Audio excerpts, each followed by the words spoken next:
Will all members please come to the table? Thank you. A favorite. Lady Drummond today. Thank you. Thank you. Thank you. Thank you. Okay.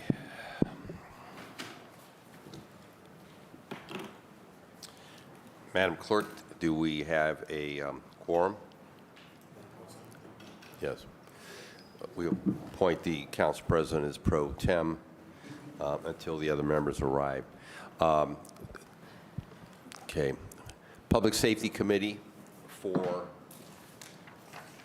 May 31st, Friday, is now in order. Madam Clerk, please call the roll. Flagsett. Present. Jones. Gray. House Jones. Kelly. Present. Sly. Starr. Present. Griffin. Present. Mr. Chairman, you have a quorum. Thank you. Some members are at a funeral this morning, so they've indicated it'll be coming a little bit late. So again, without further ado, we're going to ask the administration to come to the table. We have 3 pieces of legislation, and then we will go into the updates, especially with regard to the Public Safety Department's summer safety plan. So, Director, Chief, whoever would like to come to the table, we have ordinance number 544, 547, and 548.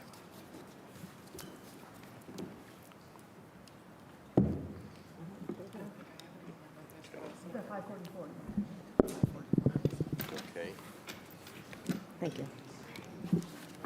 Please identify yourselves at the table for the viewing audience. Nicole Carlton, Assistant Director of Public Safety. Dorothy Todd, Chief of Police. Jamie DeRosa, the Director of Capital Projects.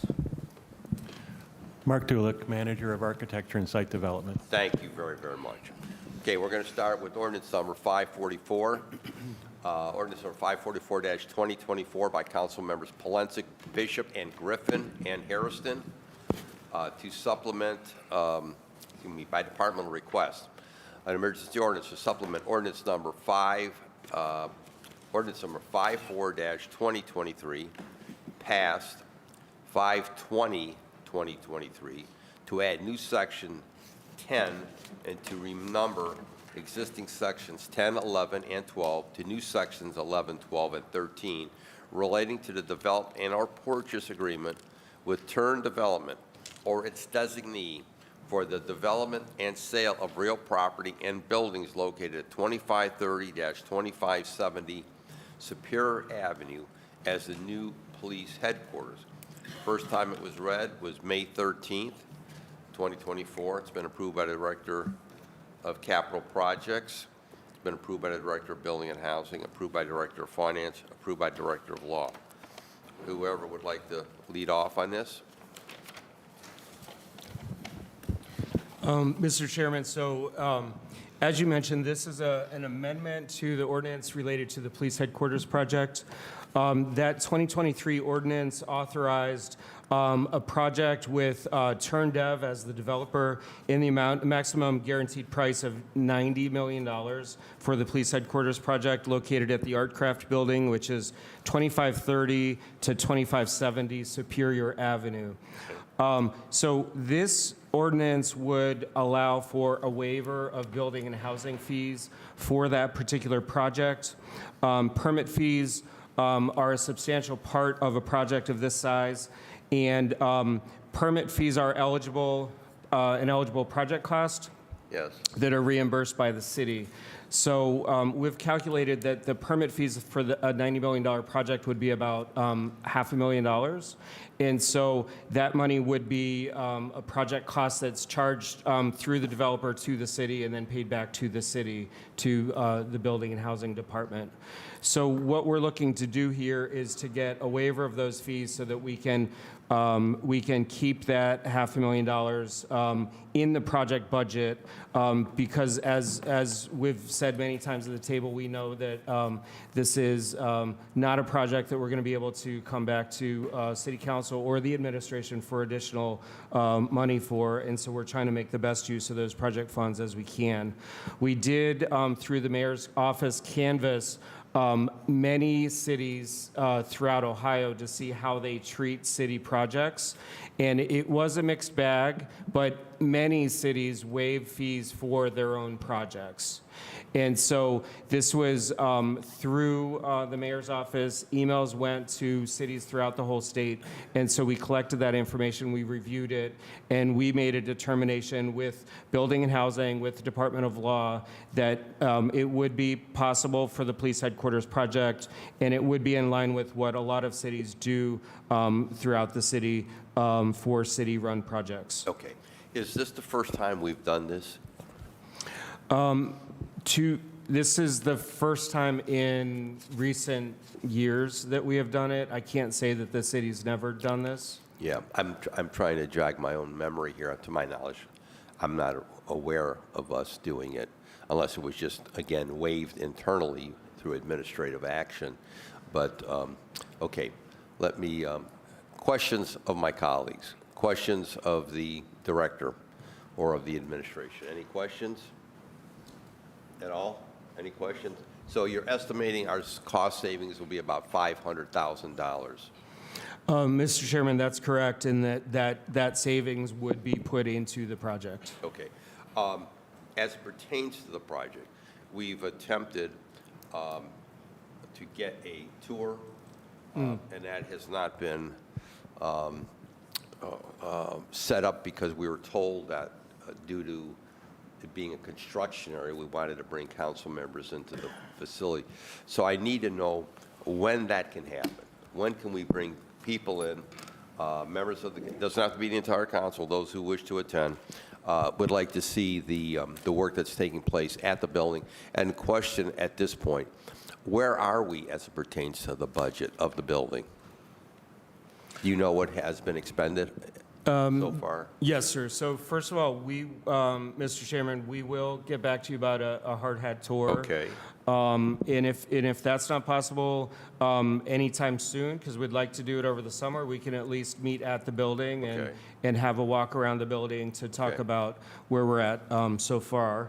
And with regard to the overall project, Mark Dulick is the project manager, and we'll have him give just a quick update on where we're at with the project. Mr. Dewitt? Thank you, Director, and thank you, Mr. Chair and members of the committee.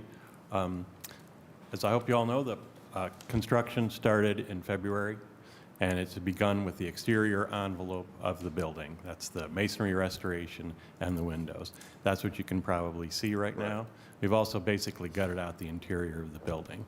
So the building is ready for those improvements. The windows are on-site and being prepped and should be going into the openings over the next couple of weeks. So I think that'll be a very highly visible sign of progress on the building. The parking garage component that is being built to the south, the permit has been issued. It's being picked up by the contractor today, and we anticipate excavation beginning next week for that component of it. The outstanding portions for which there are, we're finalizing the budget, are the Category 4 portion of the building, and then the interior build-out of the Artcraft building itself, as well as the various site improvements, including site security to keep the building safe. How much has been expended to date, do you know? I do not have those figures with me, Okay. but we can provide those. If you please, I'll make that request. And then also, Absolutely. from a standpoint of time, of the time schedule, construction schedule, are we on time or not?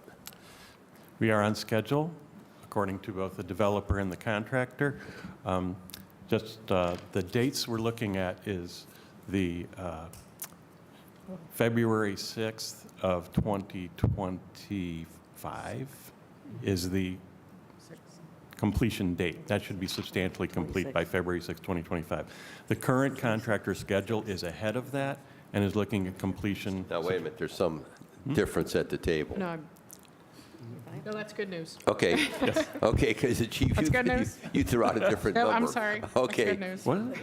It's 2025, yes. Yeah, so you're saying next year? yes, next year. Okay, okay, Good Is that news. right? Or is that 2026? I'm sorry. okay, well,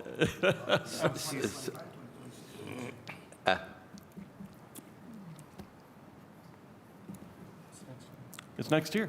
Yeah. Okay. I think Oh, February, Okay. my apologies. I know that's all right. That's because we don't know what's happening over there at the county with the Justice Center, and we don't want the division of the police to be homeless. Okay. We don't want to see them setting up camps down Payne Avenue, tents. Okay. So we're on schedule. Any questions of my colleagues? Yes, Councilman Kelly. Well, that's- Through the it's chair, supposed to be done to the team. October 25th. Listen up, please. Yeah, oh, so now you're getting ready to do the exterior's done, you said? You have ready to put the windows in and ready to do, is that what you're saying? Yeah, through the chair to the councilman. Yeah, thank you for the question. Just to clarify, the masonry restoration is continuing as we go around the building, but the windows are getting ready for installation. We'll start on the west facade first and work the way around the building.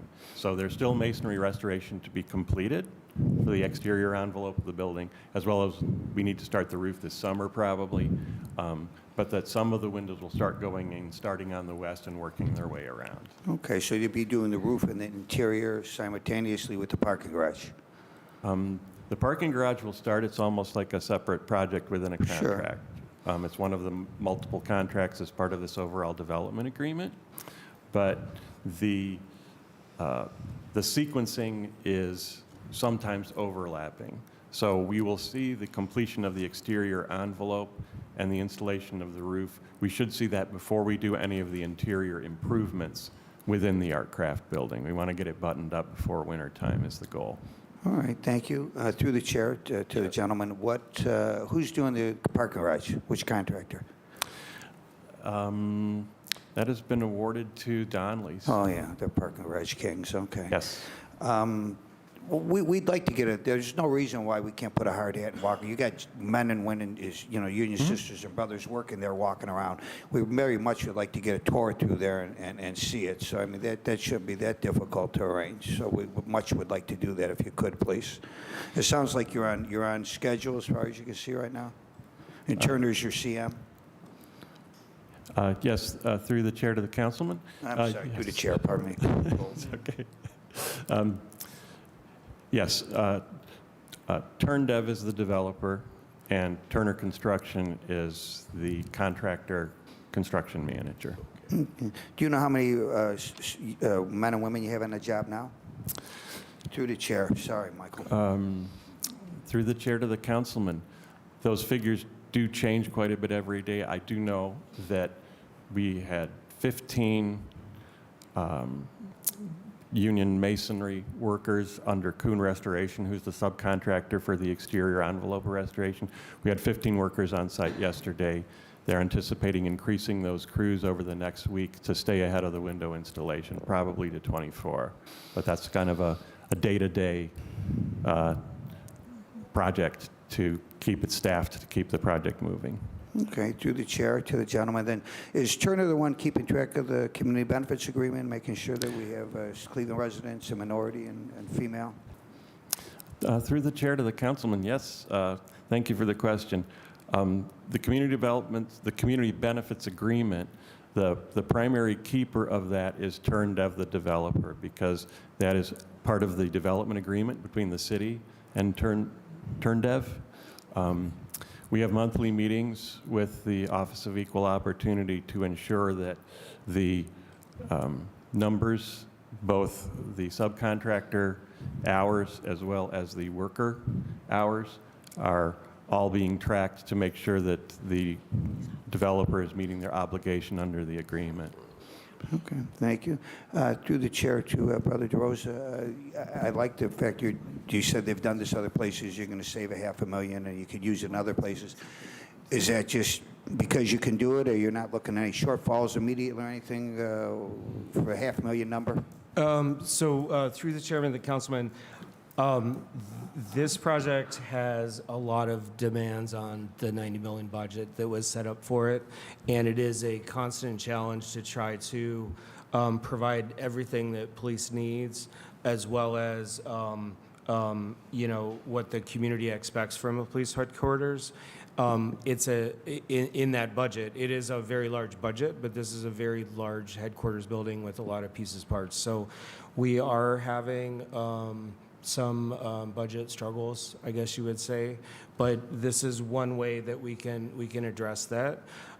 There's also some things that we can do if we have some additional budget in the project. So one example would be the restoration of the water tower that's on top of the building, which is something that the community wants, that we've heard very clearly from the CDC and from the community, because really is a beacon. But that in and of itself is quite a substantial amount of money to restore that. So that's just an example of something that we can do, and we can do it right if there's additional budget in this project. Okay, thank you. Through the chair to Brother Joseph. So that wasn't included in the overall bid? I remember talking about the water cooler, no? So through the chairman and the councilman, it was included in the bid, and some things that were we had a cost from the developer on. Once they did the exploration, like any project, certain things are unknown until you do some exploration, and costs go up or costs go down. So there was no change in the cost of that particular item, except that that's something that isn't needed by the police per se, but it is something that that is desired by the community. Just as an example of something that doesn't affect their operations, but is desired by the community. Okay, thank you. Through the chair, when we do get this tour, most of my colleagues and me want to exactly see where we're going to have what's open to the community, and exactly how that's going to be safe, and going down that ramp, how you're going to protect a lot of that exterior. There was a conversation about that before, but we'd like to visually put eyes on it, if you could keep that in the back of your head. All right? Thank you. Any other questions of the director? Yes. Mr. Chairman, I just want to highlight that the actual completion date is the beginning of 2026. I apologize for the discrepancy here, but it's February of 2026, so my apologies, just to set the record straight. Councilman Starr. Just briefly, through the chair, to Director DeRosa as well as members. With the community benefits agreement, do we have a copy of that in the council office? Do anyone have a copy of the community benefits agreement that we have in place with this ordinance? I don't know if the clerk would have a copy of that. We can ask, but if not, you can please get us a copy of that. Yeah, so, and I want to look at it, and then also a copy of, because some of the construction has started correctly, through the chair. So I want to look at where are they at with the OEO goals currently as of today, and what are the actual plans through the community benefits agreement of what is taking place as far as the police headquarters. So that's just something I want to look at, Chair. So to our staff, Thank you, Councilman. And before we move on to the last point, the Cleveland Police former CPD officers and present CPD officers has indicated to me on several occasions, and also in writing, that the 2,000 square feet designated inside of the footprint on the first floor is not sufficient for their purposes. And I think they've communicated that to the administration. They want to be able to house everything that's presently in the Justice Center, but they also want to have it more open so the community can come in and utilize that space. So my question is, and you don't have to give it to us today, but why only 2,000 square foot with that monstrous floor plan? Mr. Chairman, so I'll say that we have received comments from the police museum folks. Right. There is a lot of programming that needs to happen on the first floor of the building, including the areas where the public needs to come through, as well as areas that certain elements of the public need to come into without accessing the rest of the building. Yes. So there was quite a lot of detailed analysis of that programming for what needs to be on the first floor. Okay. And so we were we provided as much space as we could for the museum, and that does match the amount of current space that the museum has at the at the Justice Center, but it does not match the amount of storage that they have wherever they store their off-site, Right. items.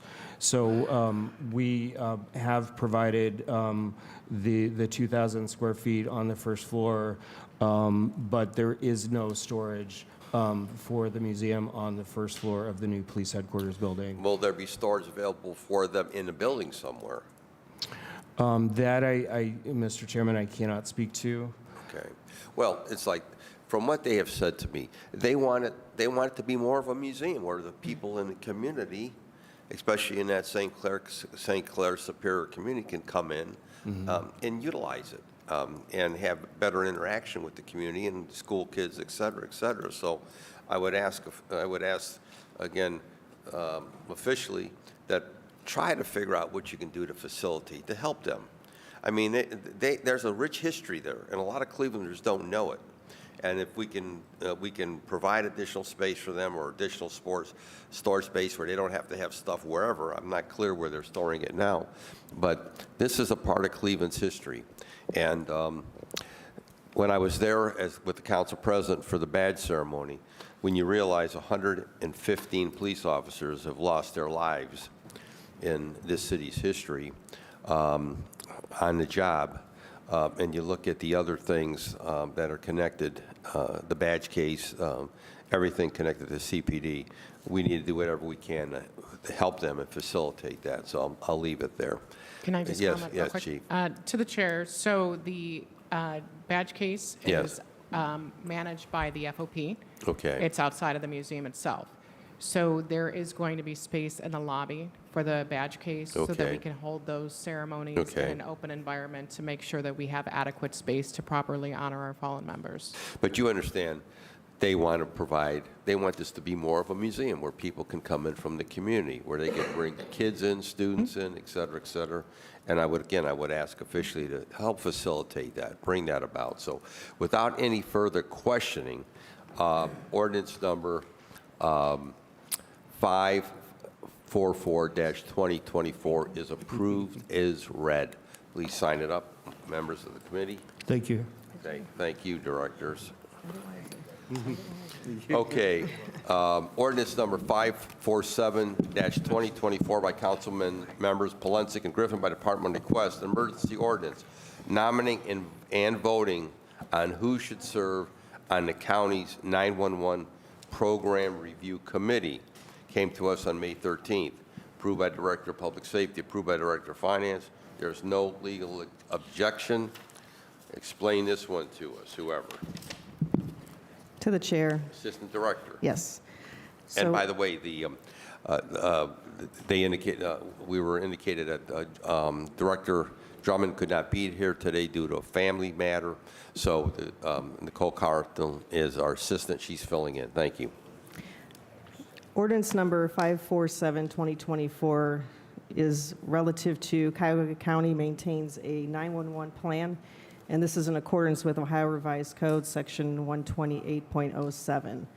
This plan has been in place since 1986 and is for implementation and operation of the countywide 911 system. Cuyahoga County is also required to maintain a countywide 911 program review committee in accordance with Ohio Revised Code Section 128.06B, which specifies the committee members. The Cuyahoga County Program Review Committee is a 5-member committee consisting of Cuyahoga County Executive Chris Ronayne, the City of Cleveland Mayor Justin M. Bibb, City of Parma Mayor Timothy DeGeeter, Olmsted Township Trustee Lisa Zever, and a Mayors and City Managers Association representative. The Mayors and City Managers Association representative shall be seated by the majority of all the legislative authorities of municipal corporations in Cuyahoga County. If approved by council, ordinance number 547-2024 would nominate and vote for Mayor Kirsten Halsheimer Gale of the City of Euclid to serve on Cuyahoga County's 911 Program Review Committee as the representative of all chief executive officers for all municipal corporations within Cuyahoga County in accordance with Ohio Revised Section 128.06B4. The reason that this is asked to be voted on is there was a vacancy created by the retirement of Mayor Ruby and now they are looking to replace this position.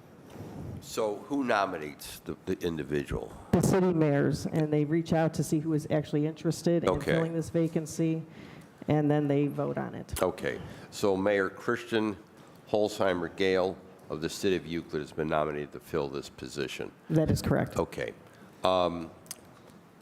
Who is the representative of the City of Cleveland on the board? Mayor Justin Bibb, or designee, which would be then fall to Director Drummond. Okay. Questions of the committee? Any questions of the committee? 547. I happen to know Mayor Gale of Euclid. She's a fine public official and working very diligently on behalf of her community. Yeah, you ain't kidding. So, okay, any questions? Without objection, ordinance number, let me get the right number here again, 547-2024 is approved as read. Please sign it up. Let me see what we got here. Thank you. Okay. Next one is 548, ordinance number 548-2024 by council members Polensek and Griffin. By department request, emergency ordinance authorizing the 911 plan of Cuyahoga County dated March 6, 2024. First time it came to council, May 13th was the first reading, approved by Director of Public Safety, approved by the Director of Finance. There's no legal objection. Acting Director. If approved by council, ordinance 548-2024 would approve the 911 plan of Cuyahoga County dated March 6th of 2024. Cuyahoga County provided a copy of the 911 plan to the City of Cleveland in accordance with Ohio Revised Code Section 128.07. The City of Cleveland has reviewed the county's 911 plan, and this ordinance indicates the city's approval of the plan in accordance with Ohio Revised Code Section 128.08.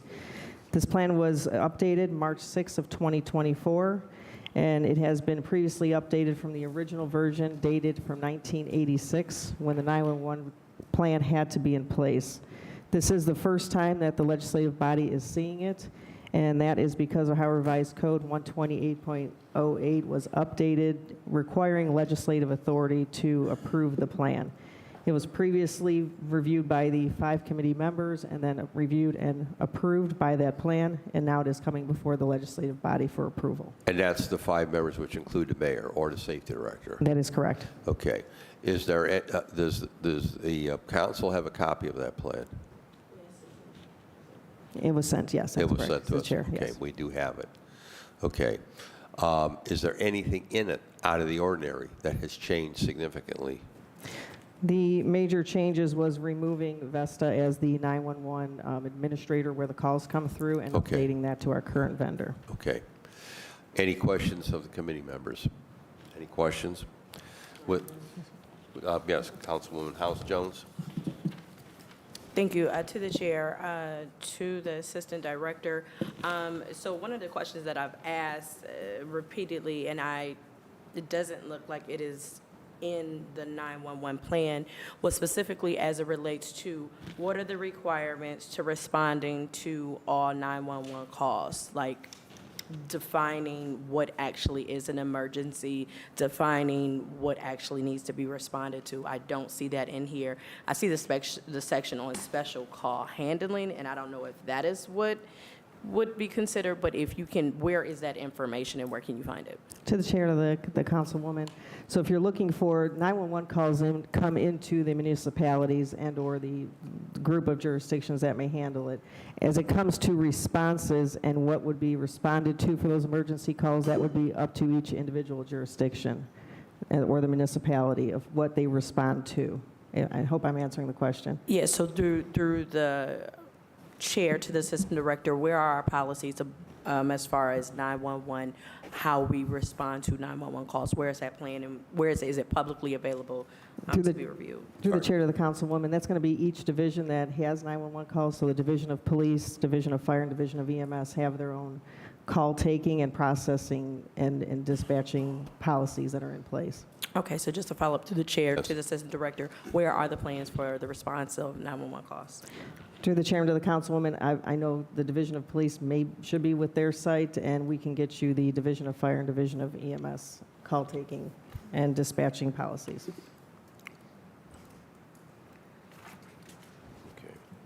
Sure.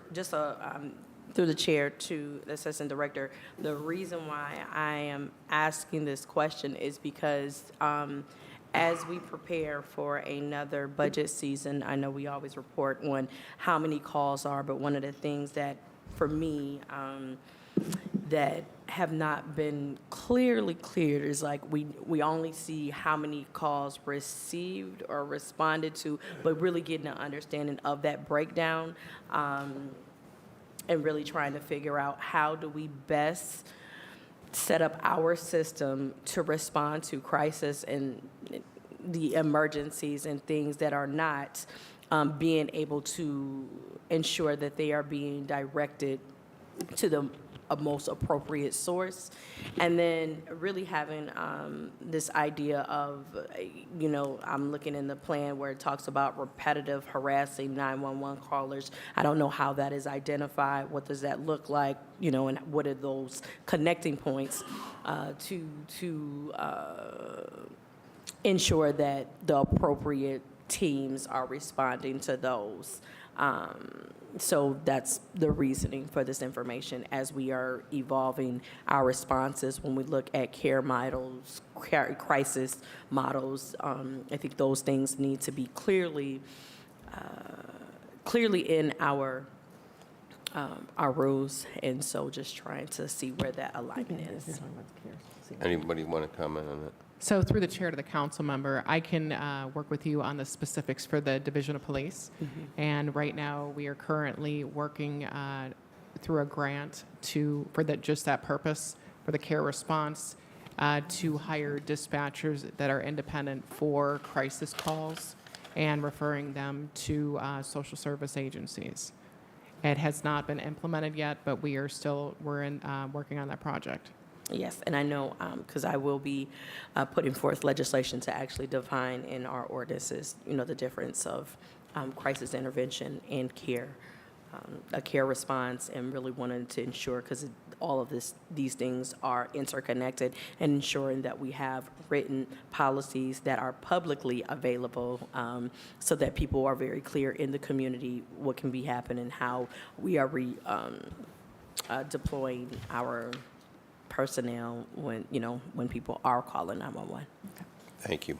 Any other questions of the committee? Without any further ado, ordinance number 548-2024 is approved as read. Please sign it up. Thank you. Okay, so let's get into the updates and presentations that we are to receive today. Before we go deep dive on this,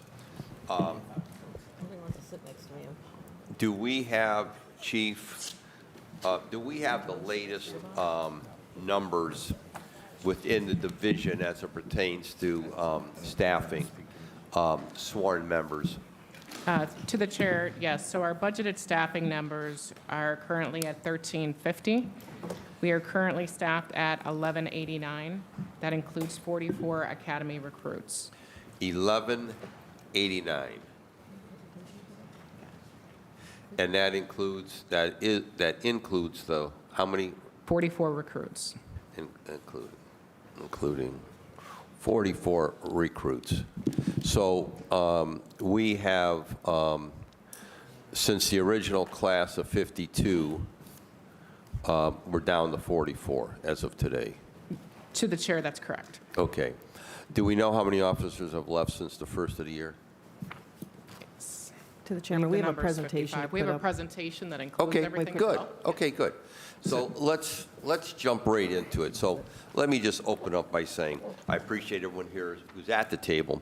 I don't have to tell anyone, especially the viewing public, it's been a trying time within the city. This last weekend was extremely troubling by the number of individuals who were victimized in the city, and then also the loss of life as a due to violence, gun violence, specifically gun violence. Many of us in the body are greatly concerned going into this summer, acting director and chief, and your command staff as it pertains to what we can expect and what our citizens are greatly concerned about. I'm very concerned about this summer because I'm hearing it already. I was just at several meetings this week in my neighborhood, and we continue to hear the same concerns about traffic enforcement, visibility, response time. That response time is up in the city. And just in general, a great concern as to where we are at this point. Now, I know that the administration, the mayor announced his summer safety plan. So we'd like to get updated. So whoever wants to start the process, be my guest. Okay, so I'll start off first. Yes. Who has give- the presentation? They're, I think, setting it up right now. Okay. And so it's not on the. It was emailed last night. Oh, because we don't have that. We sent it through Okay. it yesterday afternoon. The And we director don't have sent it any over. hard copies or? Do we, I can have. Inez, did we someone wants to receive make- that? If- No. If See? we could get hard copies, Mr. Chair, Okay. while we're starting Yes. it off, it'd be great. Thank you. Yeah. Yeah. Yeah. Is she gonna make copies? Because she's saying we don't have it. Yeah, it was sent over, Director Drummond sent that over. Yeah. All right, we just. Oh, want me to forward it to you? I can forward it to you. Forward to Inez, so she, yeah. Okay. She's not here. Okay, that's who it was sent to. Okay. What time did it come out? It looks like it's on the pads, Dean. 3:40 PM yesterday. 40? You want me to, See, I don't have it. who am I forwarding this to? Inez, right here. It's on some pads, but it's not on all of them. If you hit refresh, Where? I don't have her. Hold on, we'll see if we can find it. Okay, we've got it. Check everybody's laptop, see if you can get, who cannot get it? We got it. Okay, thank you very much, thank you. Okay, So first, Mr. Chair, I'd like the command staff here to have an opportunity to Yes. introduce themselves. yes, introduce yourself to the viewing public, thank you. Morning. Ali Pillow, Deputy Chief of Homeland Special Operations. Okay, Larry Jones II, Deputy Commissioner of IT. Good morning, Ron Counts, Commander of Bureau of Homeland Services. Good morning, Samuel Morris, Deputy Chief Field Operations. Morning, Jose Garcia, Sergeant, Rotund Crime Center. Sergeant, what's your last name again? Garcia. Okay, thank you. Okay, proceed. Does somebody have a clicker for it?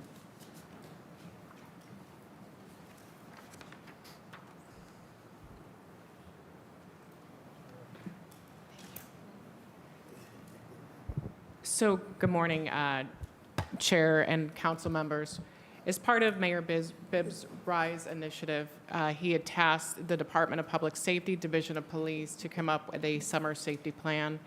And this safety plan was an all-of-government approach to addressing violent crimes and concerns throughout the neighborhoods. So if you see the first slide here identifies that whole government approach to safety. It represents individuals from all departments, and it's led by the Department of Public Safety. We had started this program using data and intelligence to guide the strategic deployment of city personnel and resources in a flexible and responsive manner. With an enhanced focus on 5 data-driven identified areas, and our operational period for the Division of Police is May 1st through August 31st to cover the summer months. Part of this program, it talked about identifying areas that have graffiti, overgrown grass on vacant lots, houses that needed board up, and looking at those 5 microgrids is where the plan started, and that focuses on areas that have been continuously plagued with violent crime throughout summer months is how those areas were selected. As far as the Division of Police is concerned, we have neighborhoods outside of those 5 specific zones that we look at. We don't concentrate just on those neighborhoods themselves. We're looking at any area throughout the city that we know is having issues or that comes up throughout the summer months. So there is a little bit of a difference with the whole city approach and the Division of Police's plan. So when we looked at the data, we took a 3-year comparison for the summer months of what our numbers looked like and how we were going to deploy our personnel. So if you see this slide here, it identifies the first quarter of the 3 years, 2022, 2023, and 2024. Throughout those months, if you see, that identifies what the crime trends were and what we were seeing. The green identifies a decrease in crime, and the red, of course, identifies an increase in those particular areas. Just on that point, when I was going through some of the my documents here and that I've looked at from previous committees, for some reason, and we've asked this to be corrected, the carjackings are never on the list. And we don't understand why that's always So deleted. the carjackings are considered an aggravated robbery. So Okay. we have specific stats that we do track related just to the carjackings, but it does fall under the crime itself as aggravated robbery. Carjacking is not a crime in itself. Okay. So we do track those numbers separately, and that is information we can get to you. Okay, but because you don't have aggravated robbery on your sheet here. The robbery portion. You have it, Yep. so that's a part of that. Yes, sir. Okay, go ahead. So does anyone have any other questions about the crime trends? So as this far is as- for the first 3 months of the year. Yes, sir. Okay, for 2022, 2023, comparison now to 2024. Correct. So January, February, and March, and now those are citywide stats. Yes, sir. Okay. Mr. Chair? Yes, Just Mr. very President. briefly on that point. Yes, sir. Does this also include numbers from, I know that there's oftentimes carryover from crimes that happened in the last quarter of last year, or is this just the crimes that we know from the first quarter of this year? This is from crimes from the first quarter of Just this first year. quarter? Okay, Yes, all sir. right. Thank you. Wait a minute. Okay. Did you? So Go through the ahead. chair to the council president, Deputy Chief Pillow advised that some of the sexual assaults might be something that was reported this year, but may have occurred last year. Thank you. That's what I was looking Okay. for. Thank you. Okay, gotcha, okay. And that would be under your rape classification? Yes, sir. Okay, thank you. Go ahead. Yes. So, and that's one of the things when we look at the amount of rapes, which that shows that is an area where there is an increase, a 7% increase. And I don't know if we provide the data, if this are allegedly known accomplices, is this strangers, things of that nature. Where can that, like, just general data be provided? So through the chair to the council member, we can get that information to you. We do look at that, and when we're analyzing our crime data, and we look at those things, is it a known suspect? And in most cases, in these, they are known suspects. Okay, thank you. Thank you. Proceed. So the plan for this year is what we are calling the Heat Wave Initiative. And as in our summer plans in past, these are a partnership, not only with the Cleveland Division of Police, but our federal, state, and local partners. And what this entails for the Division of Police is proactive enforcement in our high crime areas. And we have additional patrols that we have designated during peak hours that we see increased in violent crimes, increase in calls for service. Each district has what we call similar to a fast response car that is deployed during the daytime hours and the evening hours that just responds to violent calls for crime, and they do patrols through the high crime areas. and that is a 7-day-a-week operation throughout this entire operational period. There's also an increase in our mounted unit and traffic unit deployment. We currently have 5 riders and 5 horses at the mounted unit, and I hope that you have seen that increase in patrols. They are out regularly now, and they are out not only through the downtown area, but going out in the neighborhoods as well.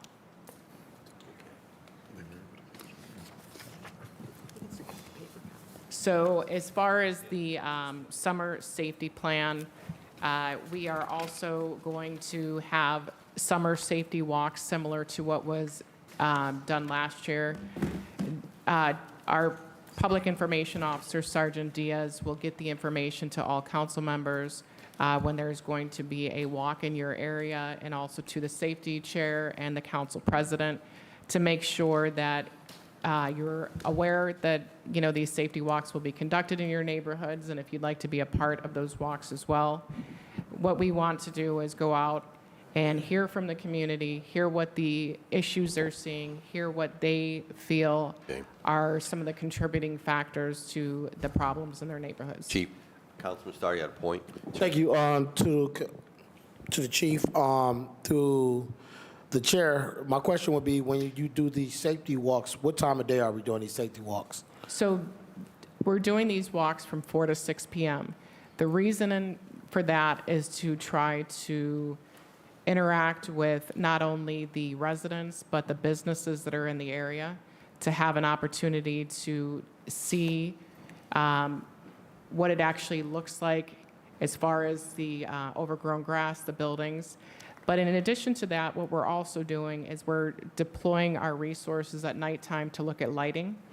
So we have designated staff that their mission is to go out into these neighborhoods to see what, you know, it looks like at nighttime. And to the chair, that's good because I have a lighting issue in my neighborhoods where public housing exists. If you come down Bundy Street and King Kennedy, it's pitch black. When you walk through the complex, it's pitch black. So even if we have cameras that's working, it's pitch black. I've been trying to work with Cleveland Public Power to address it, but those are not Cleveland Public Power lights. Some of those are illuminating company, and they do not help. They do not help. So where a lot of this crime is taking place at, and where issues are happening, there's no lighting, and we already know that it's going to get darker, and it may be a little bit in the wee hours of the day, but I can't get lights on properties where the units have. And we've had homicides happen in these locations, and the lighting has not been a top priority. Even when you come across out the way, right there where King Kennedy high rise is, when it's dark, when it goes dark, it's pitch black. But that's a senior facility, so it's real dark over there. There's numerous other locations over on Carver Park. I know the CMHA is doing renovations, but from the 40th side over there, it's pitch black. A homicide just took place about a month and a half, 2 months ago. So it's just different areas where we know things are going on, and the lighting has been tough. I don't know who from the illuminating company is doing their job, but they're doing a horrible job. They don't respond, emails, helping. To just get those lights on is a major problem. And then from your standpoint, how can we also enforce that with the property owners as well, to say, hey, you should be asking them from your end, whether it's the illuminated company responsibility or probably theirs. I don't know who's responsible, but just the lighting is a big issue that I have in Ward 5. Thank you, Councilman. And then So- anyone would like to be on the list, I'll do that. So, because I want to just say a point, on a point, it's got to be specifically and you answered your point, so I just want to make sure my colleagues are aware of that. Continue, Chief. So as part of the summer safety plan, Mayor Bibb has tasked, like I said, the Department of Public Safety with overseeing this operation. With that, Director Drummond has appointed one member who is going to be the overseer of everything related to summer safety. So I will make sure, her name is Officer Jasmine Brown. She is going to be collecting all the information and also working with all of the city departments as well as city council to hear what the complaints are and to make sure that the resources are deployed to those areas to address the violent crime and address the complaints as far as the lighting, through the chair to the council member, to address all of those concerns. Okay, thank you. Continue. So as far as our summer deployment plan, Oh, wait a minute, just a moment. Yep. You had mentioned your original, part of your original presentation, you mentioned there were 5 areas that you would concentrate on. Do you have a map or areas where those 5 areas are? so I can tell you that the 5 areas cover specific neighborhoods that we can talk to you about individually. Okay. As far as putting those out publicly, it could give a mixed perception, and I don't want anyone in those neighborhoods to feel slighted by those areas being identified. No, I understand that. So we can talk to you, but this is a whole city approach. So Well- this is, to cover all wards, all Okay. neighborhoods, and to make sure that the Yes. residents feel safe. And I just want to reiterate that because all of us, there are presently now 17 of us here who all have concerns about different areas or different sections of our community. And I want to make sure that no area is overlooked or deleted. And I want to drive that message home because we need to go after the problem areas, but we cannot ignore areas where people are actively, engaged in trying to make their neighborhood safer. And so on that point, continue, Chief. Okay. To the chair, that is, as far as before getting into the technology or staffing, I'd like to open up any other questions related to the crime enforcement portion. Okay, so I'll lead off. So based on your numbers as of today, you're at 1,145, because the recruits cannot patrol. So with your 1,145 officers, taking into account vacation, sick leave, et cetera, how are you going to be able to address these growing citywide concerns? You need to explain that to myself and to members of this committee, because I am of the opinion, looking at the recent statistics that I received, that response time is up. And you know that. Response time is up. Even for priority 1 calls, response time is up. And if you go down in the pecking order, if it is quote unquote not a priority call, you're talking almost a half an hour to respond to that, if in fact you get a response. So you've got to be able to explain to us how you're going to be able to do this, because I've also looked at the overtime, uniform overtime. And right now, as you're aware, your overtime is exceeding what we had been told during the Finance Committee, okay? So overtime is up, your number of officers is diminishing in your sworn ranks, and you're gonna have this summer safety plan now, and there are many of us around the table who are questioning how effective you're going to be. How effective is this plan going to be without having the people to implement it? And that goes back to this my whole recommendations and my whole opinion. Why aren't we getting the Ohio Highway Patrol back in here? Why are we getting Pete Elliott and the U.S. Marshals folks back in here and put on a concerted effort? We saw in the 4th District when you brought in, when I guess it was the mayor approached the governor, because the council president and I were both there for the presentation.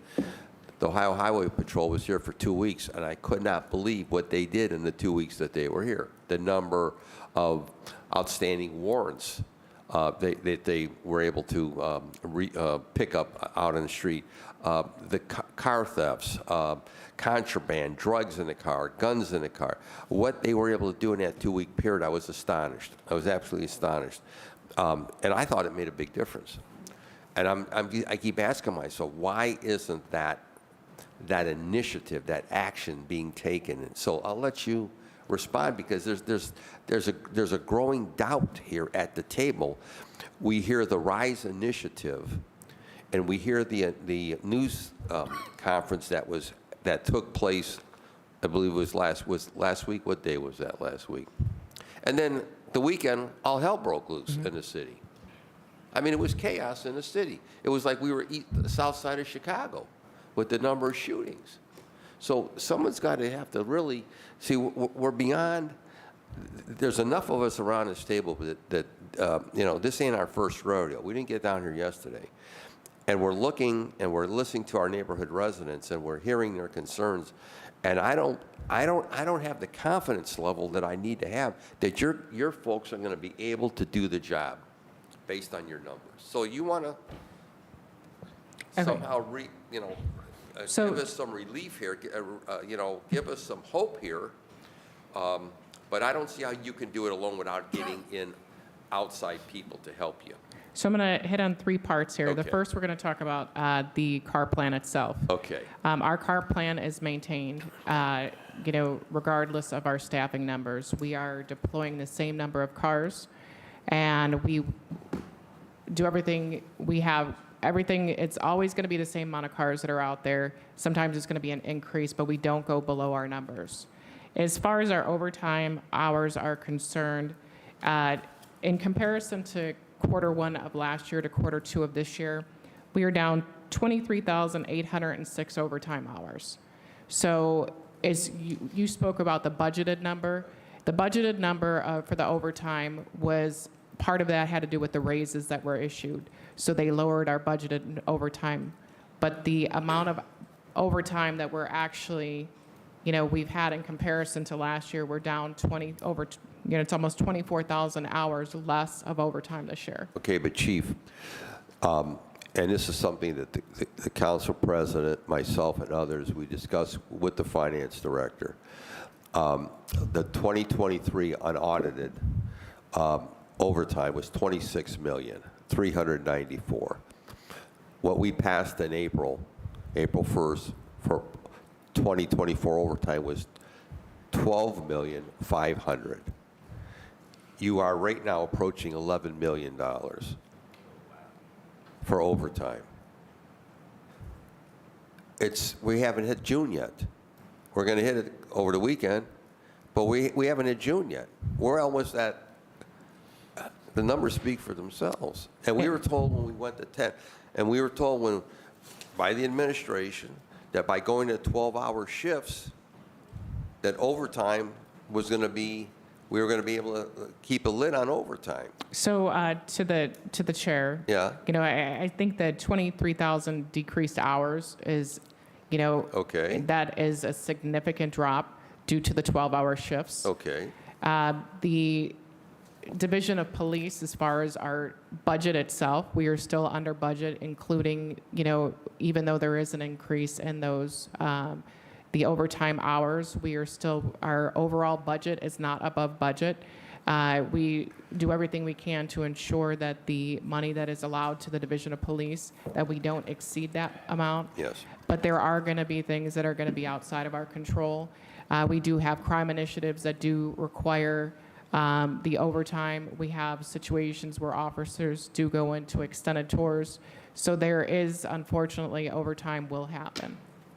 And we indicated that, and I will not speak on behalf of the council president because he's at the table, but I think the council president made it very clear that the numbers that we were presented, that they were highly debatable whether they were accurate or not.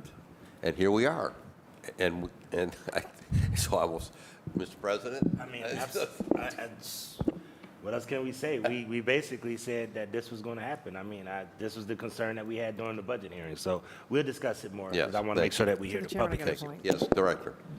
To the chairman, for the initiatives that they have, some of the initiatives are being paid and will be paid out of grant funding. Okay. The Division of Police has fundings that were approved and budgeted to utilize for the specific summer initiative that they have. Okay. Continue, Chief. Okay, and also to address your concerns as far as the State Highway Patrol and our federal Right. partners, part of our summer safety plan does include them. Okay. That's what the one slide, if you see here, our heat wave initiative is a partnership with all. We currently still run details throughout the month with State Highway Patrol. We have our crime initiatives, which is scheduled through Deputy Chief Ali Pillow. That is the overall enforcement actions that include our federal and state partners. So just because it's not advertised on the media, it doesn't mean it doesn't exist. Those operations do happen continuously throughout the summer months. Okay. But at this point, as you initiated in the past with the previous administration, and I believe, again, with this administration, which was referred to as Operation CLE, or however you want to define it, there's going to be no, what I want to say, massive approach to dealing with things this summer. That's what I'm trying to. I know the Highway Patrol is in here. I see them on I-90. But what I'm saying, they came in specifically to do a major initiative starting in the 4th District.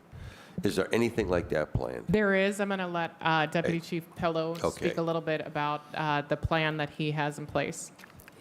You had a point? Oh. Okay. I got you. Okay. Go ahead. Keep going. I got you. But let's stop. I have Councilwoman House Jones, star on the list for questioning.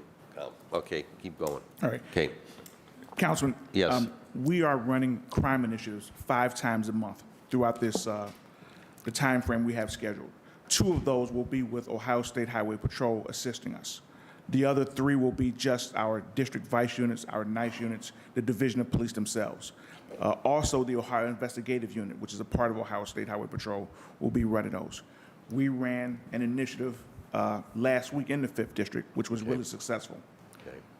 So there is a plan in place to have Ohio State Highway Patrol assisting the Division of Police. Okay.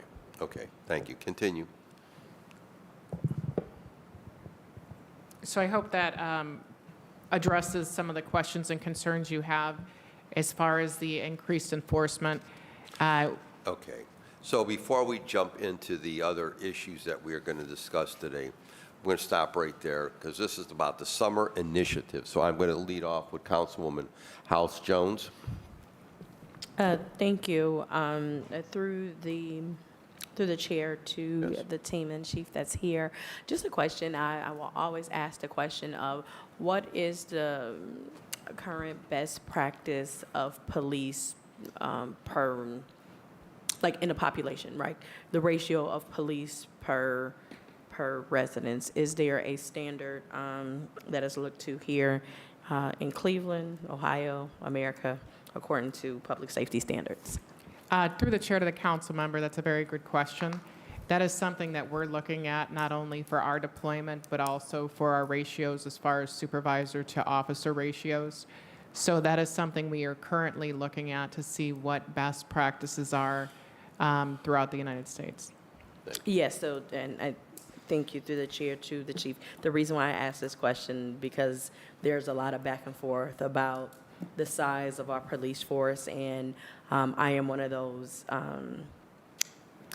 and looking at numbers, there is a range in ours. We have probably one of the, I guess it's the smaller police to residents ratios compared to other cities, similar city size, and you know, it really is trying to figure out what is actually happening with the team that we have. So if we can get those information, I think that would be really helpful. The other question is a part of this heat wave initiative. Can you talk a little bit through the chair to the chief? If you can talk a little bit about what is the traffic enforcement a part of this heat wave initiative? We've had conversations to talk specifically about the decrease in traffic enforcement to issues, tickets being issued, and if we could at least see some real increase in traffic enforcement. I know this will bring a lot of relief to community members because people are flying. Yes, sir. So I'm going to, through the chair to the council member, I want to touch first on your first question a little bit more. I agree with you. I believe that this current staffing with the Division of Police is a manageable staffing number. I think that, we are looking at best deployment plans for the personnel we have instead of constantly focusing on being short-staffed.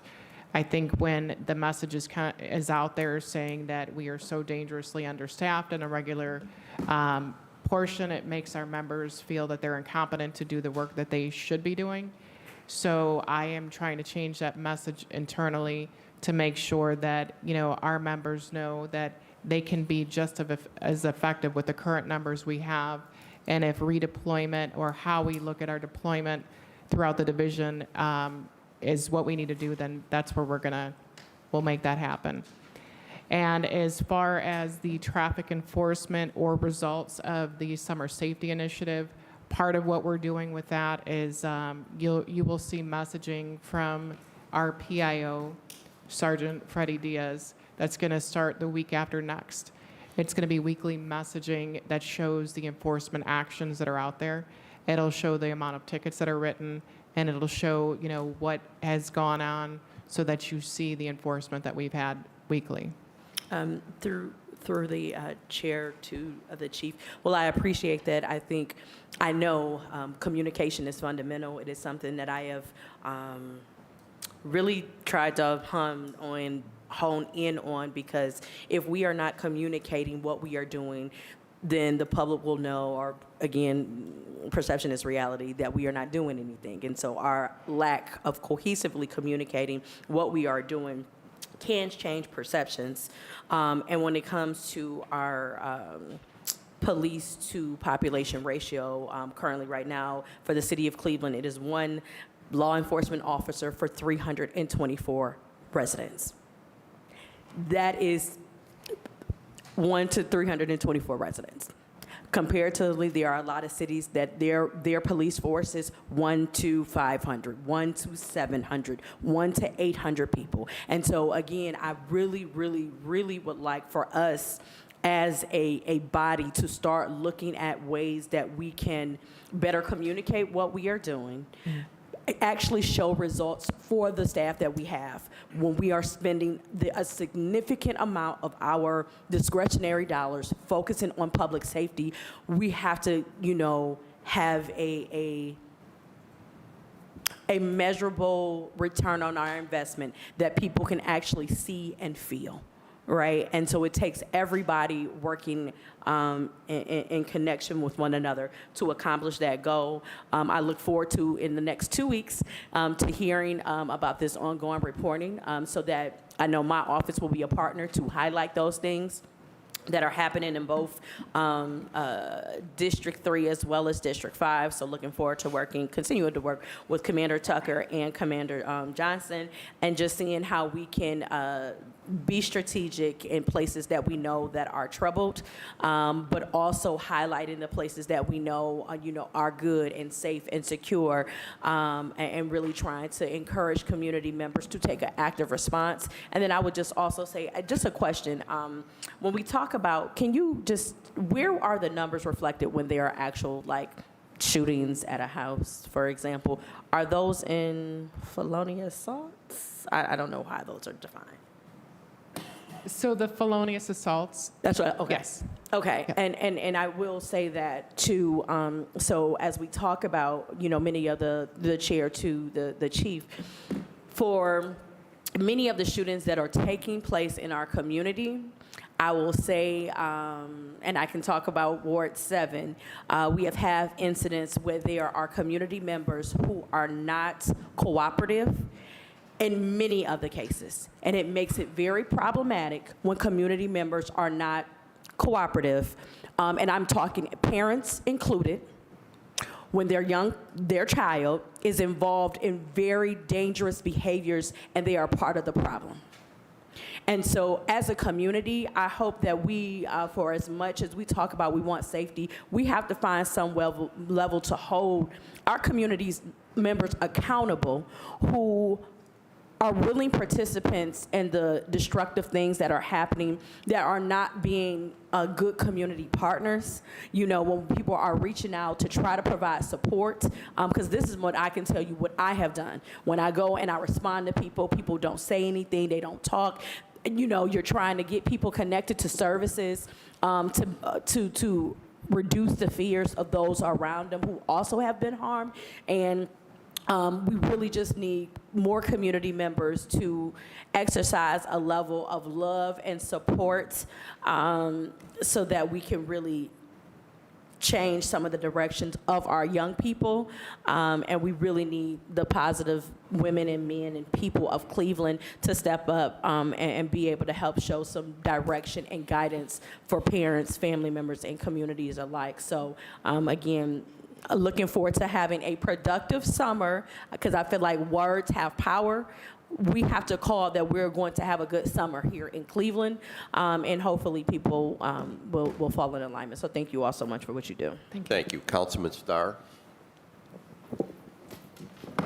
Thank you, Ondine, for calling the committee meeting on a Friday.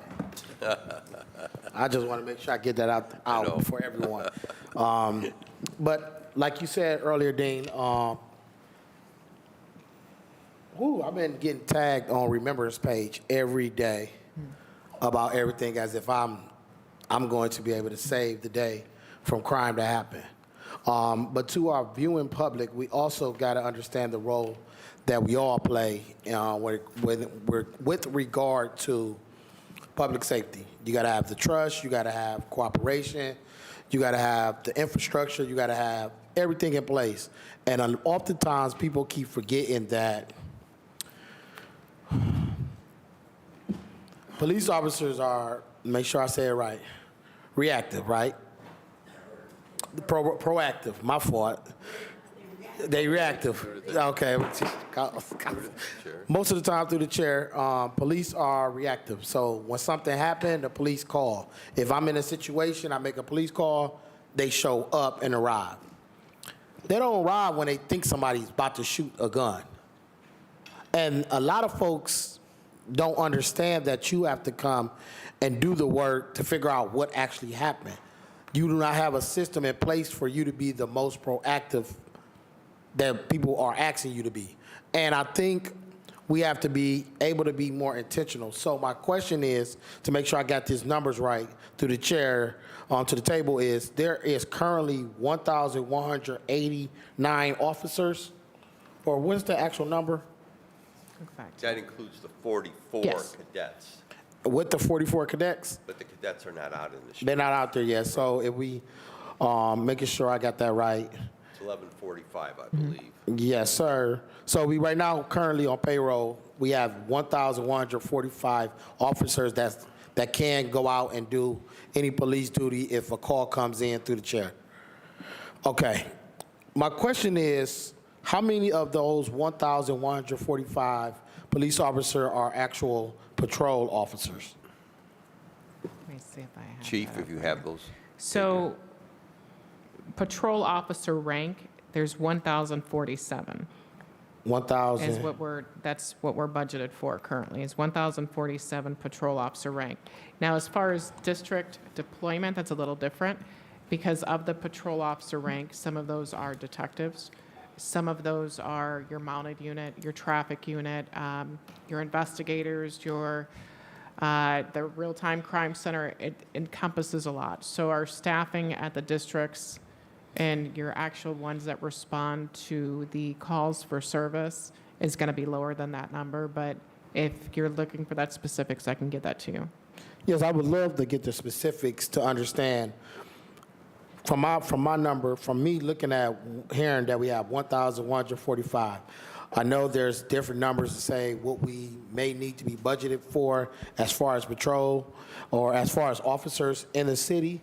What I'm trying to get to understanding is we got 1,145 officers. Out of that bunch of 1,145, 1,047 are. I'm going to have to make sure that that's accurate for you. But that figure takes in all your command staff, all your Yes. officers, from your chief on down. So I think the figure the council is asking for, please correct me, he wants to know how many actual patrol officers are working the street. Officers in patrol, correct? Correct. Okay. So through the chair to the council member, I can get that for you, but I can tell you, we can break that down for you to include not just the patrol officers themselves, but the other officers who are out there doing the proactive enforcement, which entails like the NICE unit, our gang impact unit, our narcotics unit, our motorcycle unit. They also go out through the neighborhoods to do proactive responses. And then we have our patrol officers who are going out there to answer the actual calls for service. So it's safe to say, because when I hear patrol unit, meaning to me, through the chair, patrol officers just patrol. Riding around for their 12-hour shifts, just. It's a rank. Is a rank. So what's It's the a rank. difference to the So chair? it's a rank. When you become when you're sworn in, raise your hand, you are a patrol officer. Anything above that is your sergeant, lieutenant, captain, and above. But anyone who is not a ranking supervisor is a patrol officer, So that's the question I want to know, how many of those? which is everybody. That includes detectives. They're still patrol officers. You don't change from that rank until you take a civil service test to be a supervisor.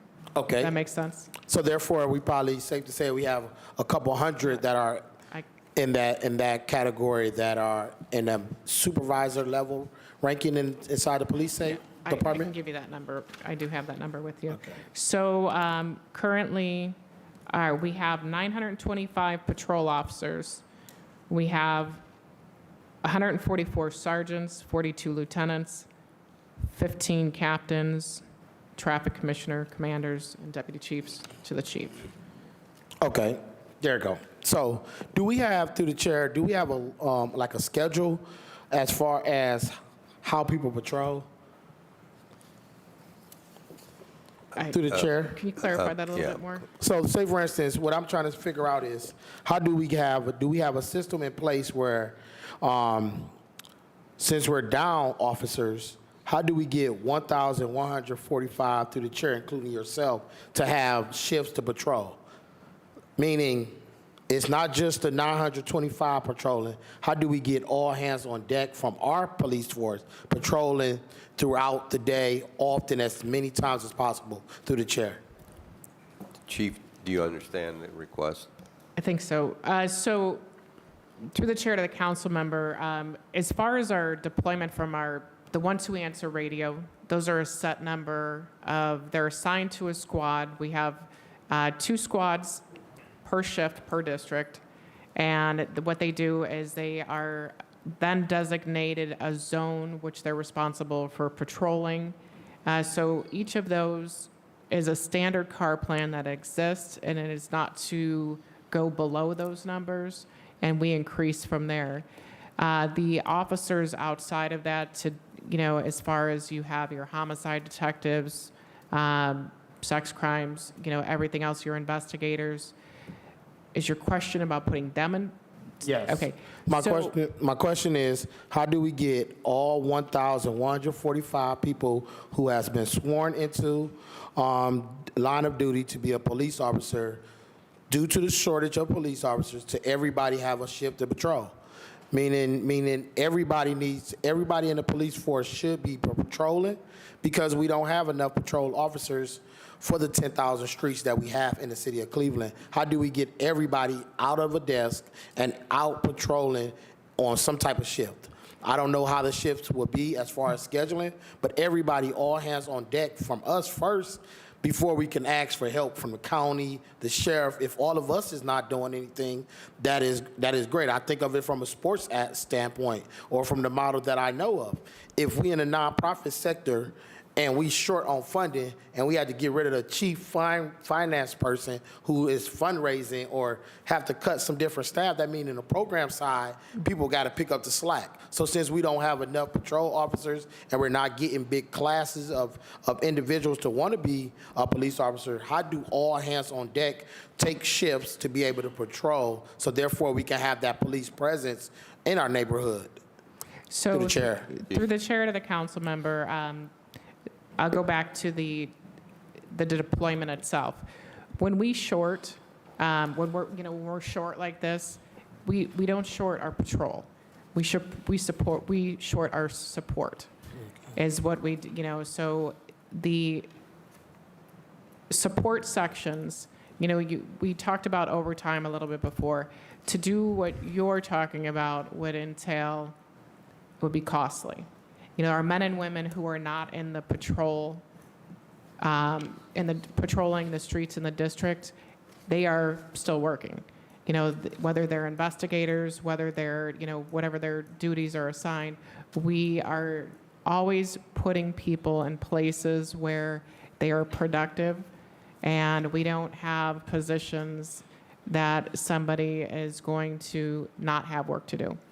And I can tell you, my goal with the Division of Police is to make sure all of our men and women are being effective every day, and that we have our deployment to make sure that everyone is pulling their weight. And I think with the proper deployment, we're okay with the numbers we have. We can function as a Division of Police. It makes me nervous when the constant message out there to our membership, because they hear the meetings, they listen to the news, is constantly they are not able to do their job because they're understaffed. I don't agree with it. I believe that by sending that message to our members on a continuous basis is making them feel that they're incapable of doing their job, and it's going to make them work less. We have to bring them up. We have to tell them they're capable of doing this, that they're capable of managing the safety of the citizens of the city of Cleveland. So my message when I go out there and I go to the roll calls and I talk to our members is, you can do this, we can do this. We are very well capable of maintaining the safety of the city. And I want them to shut out the outside noise that says that we are not capable of policing our city. I hope that makes sense. Yes, that makes sense, but I too agree, but to a certain extent, because when you getting calls and getting tagged in social media that a homicide, body here, hearing shots every night, you get frustrated too as an elected official when we look at a budget. And when I'm looking at the budget comparison that we did this year, right now it showed that we had a total division for police was 1,931 positions budgeted for. And when I look at the 1,931 in comparison to the 1,145, that is a significant. It's 1350. Yeah, the figure, that's not a correct figure. That's not correct, because during the budgeting, I'm looking at our budget book. It was in the budget, it was 1,350 Yes. in the budget book. And within that figure was the hiring of an additional 181 officers this year. So that's the total uniform. Yeah. So I'm talking about including the part-time, vacant, part-time, and the total part-time, which is additional 375. That's civilian staffing. That's civilian. That's civilian staff. Okay. So overall, as a collective department division, that's 1,931, correct? That could be, you're talking about dispatchers, that could be your people who do administrative operations that are not sworn police officers. Yes, that's doing certain work. So those who are sworn police officer, how do we get everyone in the streets in the community? I understand the work that people have to do as far as paperwork, research. What I'm saying is the presence. The presence. There's no way we should have a city where people are just openly okay with just firing a gun in broad daylight. Like the era of people being scared to go to jail, the era of people don't want to have to deal with the police because if I do this, the police is going to be looking for me doesn't exist no more. And what my thing is, I've never seen someone through my 35 years on earth just pull a gun out in front of a police officer and just let loose into a crowd. I just have not yet to see So- that. Now, I've seen other things happen, but what I'm talking about is that presence. And I'm not saying police, let me make sure I clear that up through the chair. I'm not saying Cleveland Police Department doesn't do a good job. What I'm saying is how do we put more bodies on there because we're talking about 12-hour shifts, and I don't know if everybody has worked the 12-hour shift unless you were in a patrol unit doing that type of 12-hour shift. So it's like, how do we get everybody out there? I'm just trying to say all hands on deck in our own police department as opposed to anything else to the chair. And through the chair to the council member, I'm going to give you a quick example of something that just happened. There was a shooting and a homicide at Medusa nightclub. Our NICE unit was on scene. They were out there for crowd control when that shooting occurred. So the officers were out there, they were present, and the gunfire still happened, the homicide still happened. And, there was no regard for the fact that there was present police officers. And the officers out there were immediately rendered aid to the victims in that shooting.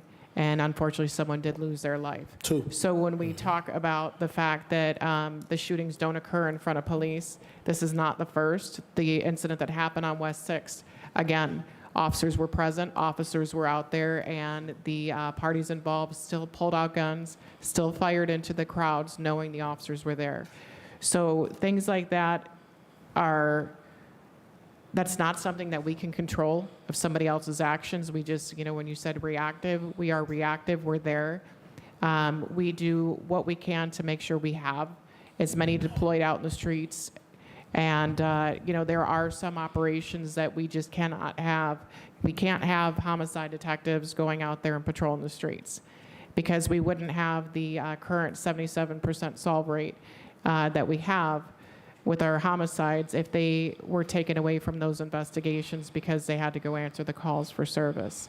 So policing doesn't just require patrol. There's a lot more elements to it, and we are just making sure we are properly deploying all of our personnel. Thank you. Councilman? I heard your alarm. The alarm went off, so, Thank you, Chair. Thank you, Chief, as well. okay. Just let me follow up on the councilman's comments. Yeah, here's the challenge. Going back to your comment about somehow if we talk about how low we are in the division of police, that it somehow indicates that the police officers are not performing or not doing their job. No one is indicating that. I want to say that I want my colleagues to hear this as well in the viewing public. The council president and I have talked virtually daily about issues of public safety because we're all affected by it. We gave you everything you asked for, and I want someone to tell me at this table that we didn't. Everything the administration asked for to the director and to the chief, we gave you. We gave you the dollar amount. We indicated 181 police officers to be hired. We gave you everything you asked for, and then some. And then we also gave the $10,000 for each commander to be able to for community engagement, for their Halloween parties, whatever the stuff may be. There was nothing, and again, I would ask any of my colleagues or the council to show me one thing we did not give you that you didn't ask for, and then some. We gave you everything you asked for. Can I comment on that? Pardon? Can I comment? Now, wait a minute, I'm not done. Okay, and now we are having a problem with response time. Traffic enforcement, as my one colleague indicated, is a major problem in our neighborhoods. Of the 942 police officers that are in basic patrol, you've got to divide that by 3 platoons, correct? 4. 4 platoons, okay. Thank you for correcting me. Then there's sick time, there's vacation time, et cetera. So what we're all hearing is that the citizens are concerned.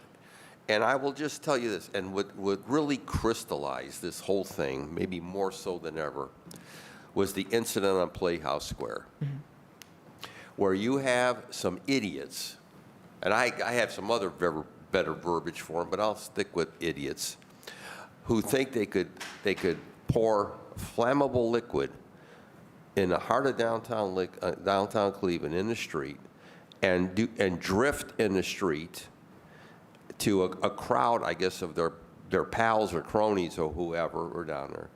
And then to witness that, and then to hear on police radio, when the officers did respond, they were told, in essence, stay on the perimeter, put your lights on, but basically do not engage. That had a ripple effect through the city. I can tell you, because it's gone national. And when you watch that, what does it tell you? The boldness, absolute boldness of the characters that we're dealing with, that they think that they can do whatever they want. And the best part, they did it right where the mayor lives. He almost lives right in front of that spot. I mean, it was like in your face. We're gonna do whatever we want and any time we want to do it, and you ain't gonna do nothing to us. And unless that dynamics change in this city, unless that whole mentality changes, all of us at this council, we're confronted with this growing concern in our neighborhoods, that it's not that your officers are not capable. Some of the finest people I've ever met in my time in public office have been members of the Cleveland Police Department, but they're not given the authority to do what they need to do. And then on the other side of the equation, for 2 years, the administration did not understand the severity, this is before you came on, did not understand the severity of how far the ranks had fallen. They did not for 2 years, almost 2 years. When we kept saying over here, we got to bring more people on, we got to bring more people on. We were bringing, what, 9 on, 11 on. I mean, come on, really? We needed to bring on more people. The council president argued that. I argued that with the former safety director. We got to bring on more people. The former chief, we got to bring on more people. And it didn't happen. And now we find ourselves going into June of this year, and we are greatly concerned. So we're not here to fight. We're here to be partners with you. But we're not, many of us feel we don't get the sense of urgency. And what I also want to say, coming from the council president, it's about transparency. We're not here to cover crap up. We're not covering nothing up. I can tell you that right now. We don't, if the numbers are the numbers, what's going on is what's going on. We're not here to whitewash stuff. We're not here to paint some picture of everything's hunky-dory here, because it's not. Our citizens in this body, because if you're sick, you got to know what ails you. And then that's how you get better. So I'm here to figure out and work with my colleagues and you, Chief, and you, Acting Director, and ultimately the Safety Director, who I've known for a very, very long time. What are we going to do? How are we going to do it to address this growing problem that we see and what we are experiencing in our neighborhoods? So I'll stop there and let you comment.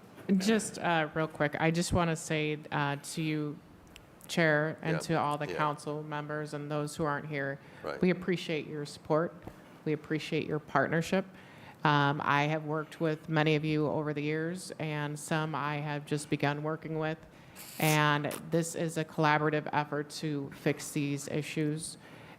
We are here to make sure that the residents in your communities feel safe.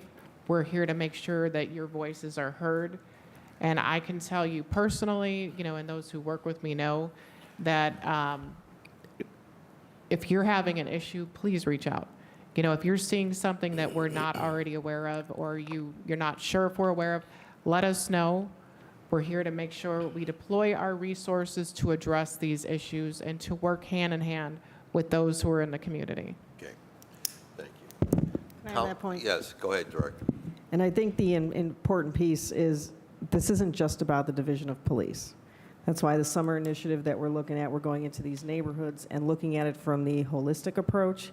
It's about police, it's about public works, it's about properties, it's about building and housing. It's about all of us, not just the workers, but the residents as well, taking control of what our communities are and working to make them better, and helping police. You know, the see something, say something, I think still stands out. We got some residents who may be apathetic and don't want to call, but we have to notify when there's issues, and we have to work together, and we have to work as a city, Okay. citywide, all departments and divisions, to work on fixing this. It isn't just about police. And I'm not aware of anybody within Director Carlton, I'm not aware of anyone who has opposed that holistic approach. But I can tell you at this table, Frank Williams, Director of Public Works, doesn't have enough people, doesn't have enough equipment.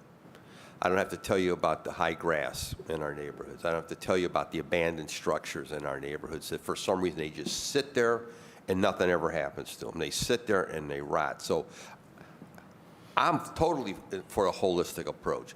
But again, it goes back to that transparency. We need to recognize that the number one issue, the number one focus in this city should be quality of life issues and public service. And dealing with service-related issues, because again, it does have an impact. The abandoned houses do impact crime and public safety. The high grass does affect crime and public safety. I could go down because I've done this longer than anybody. But again, I don't believe, in my opinion, all hands are on deck. I don't think all people here at City Hall understand that's got to be our approach, because that's what I'm confronted with. And I tell my folks all the time, support the police. I mean, there's gentlemen at this table who live in my ward, who've known me a long time, and I've been around so long. I remember when they were patrolmen, and they came across, and when they were sworn in, our residents, they want to feel that City Hall gets it. They want to feel City Hall gets it and understands what's happening in their neighborhoods, their quality of life. I want all hands on deck. I want Frank Williams, a wonderful director, to have the equipment that he needs so he can get out there and do what he needs to do. I need to have Sally Martin focus on these dilapidated housing, and we need to have our partners at the county help us more on this abandoned housing as well, which for some reason they don't, why I don't understand. So I'm all for the hands on deck, but we are at a critical position, in the city's history. We're going to go through a lot in council with redistricting. We got a lot on our plate, and I want to feel confident that the administration and the gentleman that sits in the mayor's office, that he gets it. That's what I want to know. I want to make sure that he gets it. Councilman Kelly. To the chair, if I can just address that real quick. I can tell you firsthand in the meetings I have with the mayor on a weekly and even more than that basis, Mayor Bibb gets it. Thank you. Mayor Bibb has tasked us with these, what he wants done, and he understands. And, I know RISE initiative is a word, but I can tell you from the passion he has for the city of Cleveland, he gets it, and we are on board with this. Thank you. Councilman Kelly. Oh, excuse me, Councilman Griffin. Not Kelly. Thank you, Mr. Chair. I always want to start out by saying, you guys know me, we've been working with many of the people at this table, and professionalism is always the utmost importance to me. I will tell you that I think the chief is very, I call her a technician. She's very good at helping tighten up the bolts and nuts and bolts of dealing with how a department should run. And I have a lot of confidence in Chief Pillow. I have a lot of confidence in all of you guys, D.C. Morris and everybody else. But last week was probably one of the toughest weeks that I've experienced. Receiving calls at 2 or 3 o'clock in the morning where residents have literally streets shut down, that people have taken over the streets and said that we're just going to, disregard, your, livelihood or whatever, and just shut down Raymond Avenue between 102nd and 93rd. I got residents calling me, literally asking me to put on a bulletproof vest and go over to 130th and Buckeye and stop all of the nuisance and trafficking that we have there. I have residents calling me from Union Avenue, East 83rd and Cedar, Larchmere, Random Road, 130th and Buckeye, Mount Overlook because of dumping, the speeding and all of these different places that I just talked about. And I just want to just give you scenarios, because in a lot of cases, we do have people that respond, but we're not going to be able to solve this with smoke and mirrors. We're not going to be able to solve this unless we really, really have a really good, strong approach to how we're going to address the root causes of these. You're right. It's not all the police's responsibility. However, we do need to hold people accountable when they are reckless like they are. We just watched a guy kill a police officer, even though it was in a suburban community, and literally just go on the social media page and smoke a joint like it wasn't nothing. That's right. So to Councilman Starr's point, people are not scared of anybody no more. And what happens when people are not scared anymore, because I'm a reader of history, and if you give me time, if I ever get time, I read biographies and look at biography channels. Whenever people see that they believe that something is weakness, they exploit it. And what winds up happening is the rise of a strong man or a strong woman who actually will come in and just basically say, we're going to put an end to this. And I think what the public is asking is some good old school policing. Because right now, I'll be honest with you, they see these reports and they're saying, Blaine, it's not safe out here. And we don't feel it. When you just got total lawlessness that is happening right now. And once again, I'll even give you an example. A former chief for the former mayor, Chief McCall, I'll just say it out there, had to pull bullets out of her house because of this street party that somebody just had, and they just randomly start shooting and shot up her house. Every day, we just get bombarded as council members that we're not doing enough. I just got a call from Doug Price, a major developer downtown, that said, Blaine, we're concerned about any more investments in the city of Cleveland, because until we get a hold on this criminal element, and until we stop what's happening and the craziness that's happening, we're not going to continue to invest. We can continue to lose the momentum in Cleveland if we don't get a hold of this. Because right now, it's not working. And there's no disrespect or no frustration. I mean, it's frustration, but it's no disrespect to anybody here.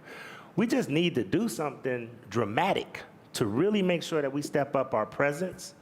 I'm glad that we have our technologies are here, Mr. Jones, because I think that we need more cameras. We have citizens that are literally coming down here and met with Chief Drummond, with Mr. Render and former Council President Westbrook to try to advocate for cameras on 130th. And all of this is because this is not, these nuisance issues are real. And I don't never make it personal with anybody here, but I gotta say this. A lot of times, unless you actually see it up in your face every day, a lot of times people don't think it exists. I got a call and a text getting ripped by a West Side, because of Council President, you get it from everywhere. I got a guy from West 65th saying, why is everybody so worried about the chandelier when on West 65th Street, we need chandelier treatment out in the neighborhood? Not just there, they take over Buckeye Plaza and do donuts and every day. So I'll get into a couple of questions, because when you see the frustration, it's not us just trying to sit here and try to showboat and perform for the cameras. We're emanating the frustration that our community projects on us, that we have to project out, because we're expected to advocate for the people of the city of Cleveland. And once again, I really want to be a little bit more animated, but I always try to be restrained, because I don't want this to turn into Blaine is just showboating and Blaine is just trying to embarrass the police department, because that's by far not what I'm trying to do. But I do want us to say that we are not going to be able to do this with smoke and mirrors, and we're going to have honest conversations and discussions with people about what we're doing to address this. I do want to commend Commander Valentino. He does respond. And he is working with us, but we got to have, when we talk about all of government, not just all of government, we got to have all the community. Because yes, the community has to play a part in this as well. That's right. And I know that we're in a very precarious position where the police are very concerned about being on somebody's social media if they jack somebody up. But let me say this. Some of these folks have issues whether it's mental illness or whether it's other things, they're not afraid to make life miserable for our people. So I don't think we should be afraid to make their damn life miserable either. And I don't care if any activists or anybody else is upset about me saying that, but we need to make some people uncomfortable in this city. So just a couple of things that I do want to make sure that I understand. When do we have another class that will be coming on? Because right now, we're budgeted for 1,350, and I think you said 44 recruits, but we're not going to get to 1,350, hence why we agreed to allow the reduction of the class, of the budget to go from 1,400 to 1,350. But if we don't have classes ready, we're not going to get to that 1,350, especially when we're looking at attrition. Through the chair. Who can answer that? So through the chair, we have two more portions of the presentation. One includes the technology updates, and the last is about staffing, which includes the classes. Well, let's jump in right into staffing then. Okay, so let me skip let's go through to down. the staffing portion. So, Mr. Chair, I'll yield if I could, I do have a couple more questions, but No. I'll wait until the actual Okay. presentation to come back in. No, here it is right here. So Okay, thank I'm you. going to go into the portion just related, this is the slide related to our staffing and recruitment. Right now, we are processing a class that it's expected to start mid-September. Our projected class size would be 65. Then we're also working on starting another class in mid-December. So as of right now, that is what our projections are for the next two classes of 2024. Okay. So Mr. the President? September and December classes probably won't be on board for this year. No, the current class that's in is going to be the only class that will be on board. What we do have currently is we are looking at potentially a class of OPATA certified officers. We don't use the term lateral anymore, but OPATA certified officers to expedite through. We also still have interested people who are coming back. We've had 12 so far this year.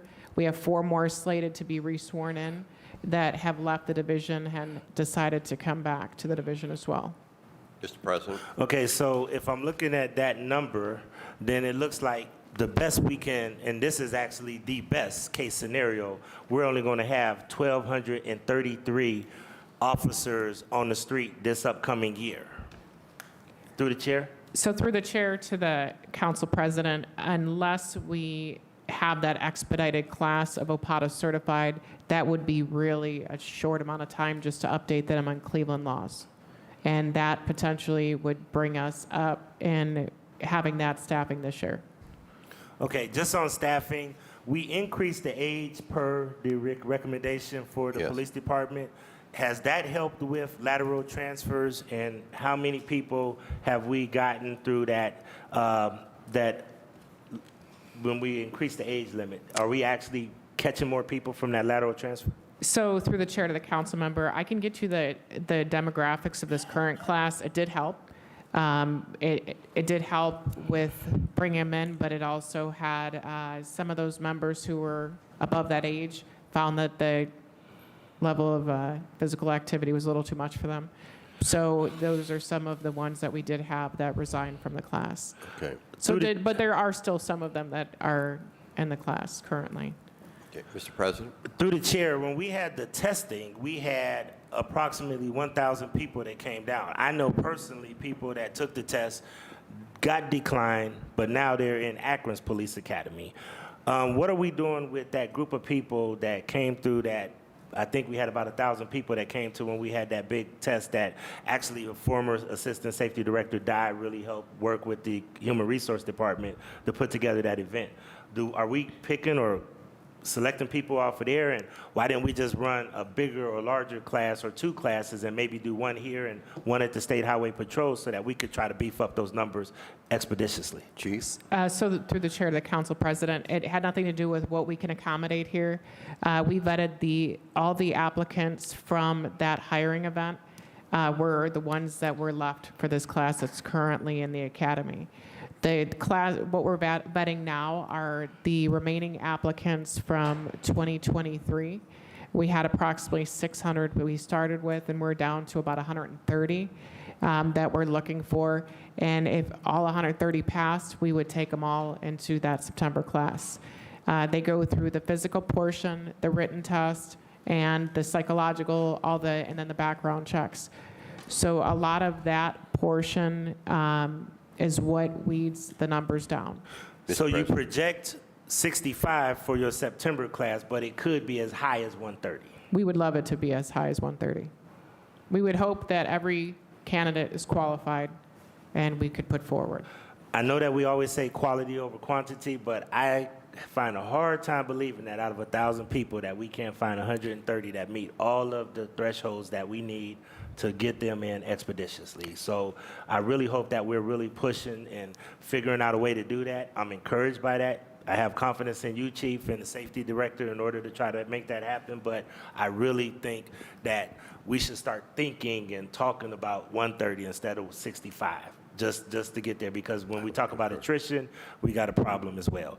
I'm always encouraged by a homicide solve rate, but I am very, very concerned about the 7% rise in rapes, and I'm also concerned about a lot more nuisance activities. Do you have a breakdown? Because I know that, and I don't usually do this, but I watched a news report recently that had where the staffing levels were low in each of the specialized divisions. Mm-hmm. Do we have that breakdown, and can we request that, Mr. Chair, because Yes. I do not see that in this report. Yeah, we didn't. So if you could provide to us all your specialized units, homicide, sex crimes, traffic, domestic violence, if we could provide that all to us, where we are with regard to staffing levels. And Mr. Chair, I'd ask for a little bit of grace as the council president, and because it's a Friday afternoon, That's and right. I want to make sure that I ask a few more questions. You're getting all the grace you want. All right, okay? thank you. The other question that I have is, one of the choppers are down. When is that chopper supposed to be up? And I thought Okay. that we gave the parts literally a couple of years ago. So through the chair to the council member, that's So part of are we- our wait, slides. wait, are we Okay. through with the staffing and recruitment? I'm through with the staffing Okay, questions. just to reinforce, just a question. We know OHP has an academy. We used them in the past. There's, Tri-C has an academy, Yes. correct? So all I'm saying is if we have to utilize, as we have in the past, OHP or Tri-C, then we got to do it. So I through the just wanna chair, drive to that the home. chair, that's not our, it's not, has nothing to do with Okay. their hiring. Okay. We are very well capable of having a class size of well over 100 ourselves that we could accommodate here. So we have, it's just a matter of getting the people in, processing the applications. But I just focus what he said a moment. Mm-hmm. I'm hearing as he's heard. We're seeing people here that were denied, Yeah. and they're being hired in Radford, other departments. Euclid, boom, boom, boom. They're being hired in these other departments, and we keep saying, well, wait a minute, what happened here that these folks were not alleged not So qualified? to the chair, I can't speak on specifics prior to my role, but I can tell you with the last hiring of this class here, I fought for every single one of them. I can tell you I'm not going to pass over somebody. You can find good in almost everyone. Okay. So unless there was something that was so glaring that they had drug use all the way up until last week, I'm going to try to give them a chance. Okay. Thank you. Proceed, Chief. Mr. President, you had any other? Okay. Yeah, did that answer Okay. the question on that? But Thank you. just want Go to ahead. understand that. So part of the slides will address the Okay, choppers. go So ahead. I'll go into this, just a quick update on our technology review. So our in-car dash camera project has been implemented. Our officers have been trained on the in-car dash cameras, which also includes the license plate readers. We started to implement those first in District 5, and right now they're up and running completely in 5, 4, 3. District 2 is finishing this week. District 1 will be next week. And then after that, it will be our specialized units. So the in-car dash cameras, I know you've seen presentations on before. Yep. They also have the license plate readers, which really helps with our investigative side of policing. So that's where we're at with those. The smart CLE. Oh, wait a minute, stop there a minute. Yep, The- sure. The dash cams, Yep. okay, they're in the cars, they're operational, so we can use the data that's coming off of it. Okay, that's what I'm gonna, you're telling us for sure that data that is coming off those cameras in the cars, we're maintaining that data and we're utilizing it. Yep, go ahead. Through the chair to the councilperson, that's correct. Okay, continue. Yes, so there may have, the training had to take place Okay. first. So just a real quick overview about Yeah, technology, yeah. just so everyone is aware. All the technology the Cleveland Division of Police uses has to be approved by the CPC first. So if we implement any new technology, they have to review Tell our that policies. to the viewing public who that is. So the Cleveland Police Commission, as you know, so issue 24 was approved by the Yes. voters, and Charter 115 does have the Cleveland Police Commission who oversees the policies for the Division of Police, which includes our technology. A lot of questions were brought up recently as relates to drones. Yes. The Division of Police is not at that point yet. We would have to be in talks with the Police Commission first. And we're looking at best practices in other cities throughout the United States. But we cannot implement a drone program without their approval and the approval of, them approving our But policies. you haven't presented anything to them as No. of yet. Okay, thank And you. Mr. Not at Chair, this on point. that Yes, point, sir. Yes, Mr. President. I think that is imperative. I know that we're trying to build that out, but I will say that I don't want to tell too much because I know too much sometimes. Okay. But we're using drones already. We're using drones. It might be a trial run, but drones are being used already. And if we have a major company or Amazon or people could deliver drugs, prescription drugs by drones, what's the holdup? What's our issue? Chief? So if last night, if there was a presentation by CPC out in the community related to our technology that included commenters from the ACLU talking about Fourth Amendment issues. So they have issues that they think that some of these technology is a Fourth Amendment violation. Mr. Chair, I hope we can talk to the ACLU because I always want to talk to them, but I also want the ACLU to come live at 130th and Buckeye. I agree. I want to come live up on St. Clair, too. Thank you. Right. So the data from the license plate readers is currently being used by our detectives and Okay. in our system. Thank you. The Safe Smart Cleveland camera project, I will let Assistant Director Carlton or Whoever wants to Larry comment? comment on that. Good afternoon, council members. I'll be brief just due to time. Our slide here basically provides a quick overview of how the program started. So essentially with Homeland Security funding, we focused on what Homeland Security at the time deemed critical infrastructure. So not what council members and other citizens consider critical, but they focused on complexes that are across the Yes. street, like the stadium and so forth.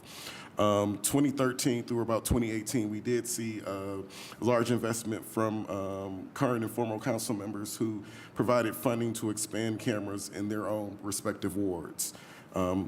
As mentioned before earlier with the LED street lighting project, Yes. that was a big initiative where $7 million was provided for video surveillance cameras. So a part of that initiative, we focused on rec centers, business corridors, neighborhood corridors, Division of Police defined hotspots, accident areas, bridges and docks, large parks. So with that deployment, we were able to expand the system to over 1,200 cameras in a very short time. So that latest pot we gave you was, I don't know, 4.8 or whatever it was million. That's all those cameras have been deployed? Through the chair, correct. Okay, thank you. Continue. If you go to the next slide, as you referenced the 4.8 that we did receive, those cameras have been deployed. So one of the things that was mentioned was about the division being proactive. So working with Sergeant Garcia as well as the division, one of the things we wanted to be more proactive. So as you know, a fixed camera, we can't really move those very quickly. So two things we worked on. So one was temporary quick deployable cameras. So essentially we call these pod cameras. So whether it's a council request, whether it's a Division of Police initiative, citizen request, we have 5 of those units that we are able to quickly deploy and have up and running, whether they're 2 weeks, whether they're 3 weeks or more, but we can get those units up and running. Okay. In addition to that, we also have 2 trailers that we purchased as well with grant funds, and they provide kind of the same similar initiative. As you may recall, the county actually has trailers today And when we would request those resources, we had to compete with 58 other municipalities to get those resources. So as part of the grant funding we received, we actually purchased our own trailers so we can be proactive and deploy those trailers when needed, given any incidents that are coming up, special events. Okay. How many additional cameras do you think are needed in the city? I think that's a wide open question. So one of the things we have done, thanks to your help as well, is typically meet with individual council members at our Emergency Operations Center, and we get those requests from those council members of whether they have additional camera locations that they feel is needed. The division also provides us information that says, hey, this area is now a hotspot, or hey, the accident reports for this area have gone up. We take all that data and then we try to put together basically a camera funding program. So as of this point, then I'm going to go back to the council president. How many cameras do we have up in the city? Approximately 2,700 cameras 27 deployed across the entire city. deployed across the entire city. And are there still areas of the city that are not accessible due to the lack of infrastructure, or is everywhere accessible if we were to ask for camera placement? So I will tell you, everywhere is accessible at a cost. At a cost. There's some areas, as you mentioned, that we may not have wireless connectivity, we may not have fiber. Yes. So when we're doing those installations, they may be more costly Yes. because we've got to add additional Yes. infrastructure. Okay. Mr. President. Yes, sir. Thank you again, Mr. Chair. And this is just too important for me not to just ask all these questions. First of all, I'm willing to put in more money for cameras. I want a camera at East 78th and Union, East 130th and Buckeye. I want to put a camera at East 83rd and Cedar. Whatever I need to do to make it happen, let's make it happen. The other thing that I would like to understand is like we have these dumping hotspots. Are we still using the camouflage cameras? And before I go there, just for a point of clarification through the chair to Mr. Jones, LJ3. It's my understanding when we did the LEDs that those poles will be able to host some of this camera technology, because part of the challenge why we could not expand the camera program before, because we had to have fixed assets like rec centers or city-owned properties. Are you telling me now that we can actually go to some of these remote areas that we couldn't go to before because we can use the LED infrastructure, or is there what kind of infrastructure do we need to tap into place in order for these cameras to function appropriately? Mr. Jones? Through the chair to the council members. So as it relates to those locations, if you want to work with I work with and AD Carlton. myself, Thank you. we can get that moving. As it relates to infrastructure, so we have a pretty good partnership with CPP. So we're able to go on their poles, whether we're deploying our wireless technology, whether we're deploying fiber at those locations. The LED infrastructure is a low bandwidth network. So essentially there's ones and zeros that's going to say this light comes on, this light goes off, dim it. Our cameras require a massive amount of bandwidth. So we've always kept those networks separate, but by being able to utilize those, say 59,000 poles throughout the city, has opened up opportunities where before it was a little challenging to figure out where we could place our assets or where we could potentially partner at different facilities, locations. So we've been able to expand not only CPP, but utilize whether there's facilities, whether it's public works facilities, CMSD school buildings. So we've came up with a collaborative approach to expand this network and utilize the existing infrastructure that our partners have. As it relates to illegal dumping, we did partner with Director Williams and his staff with Public Works. So we do have, similar to those pod cameras I was mentioning that the division has, we also have units like that for Public Works for illegal dumping.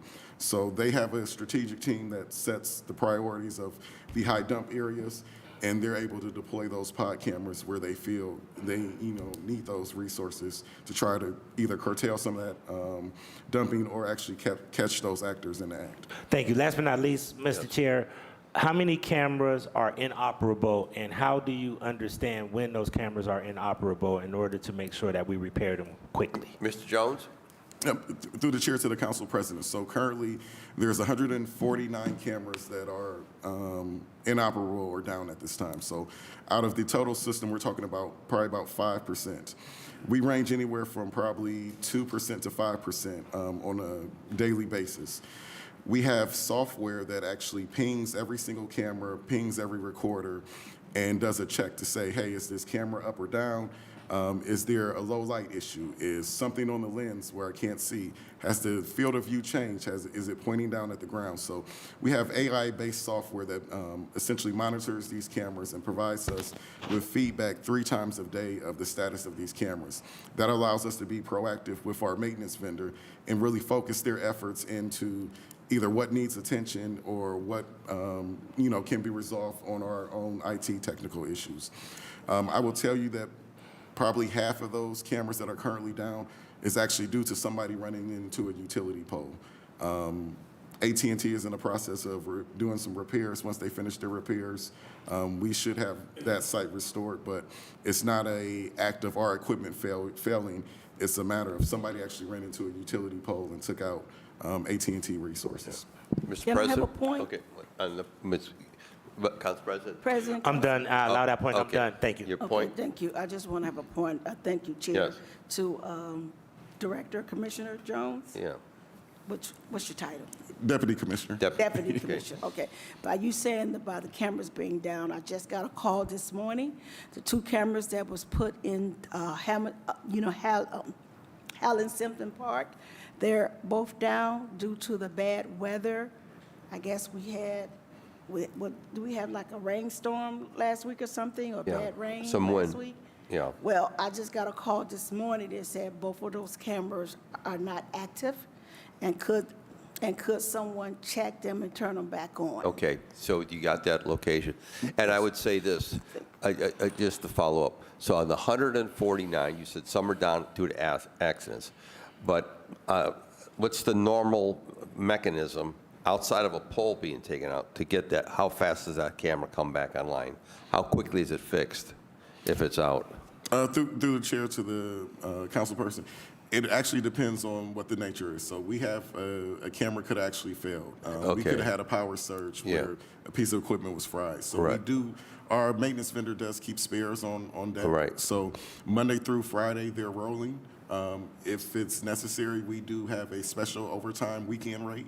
So if there's a community event, say, going on that Saturday, and Yep. we know we need something that repaired, we do have an overtime rate. It's a higher rate, but given Yep. the nature of what's needed, we can call them Okay, I up. just want to make sure that no camera is out for an extensive period of time. You're telling us that's not the case. Through the chair, that's correct. Okay, we want to make sure because you know that the council is the one who pushed for these cameras historically. And we funded the programs. We want to see additional cameras go up in our neighborhoods, which again helps support our police department and our neighborhoods. People want the cameras. They want the cameras up. And maybe the ACLU doesn't want them, but our residents want them, okay? Mr. President, you had any other questions? That's it, Mr. Councilman Kelly.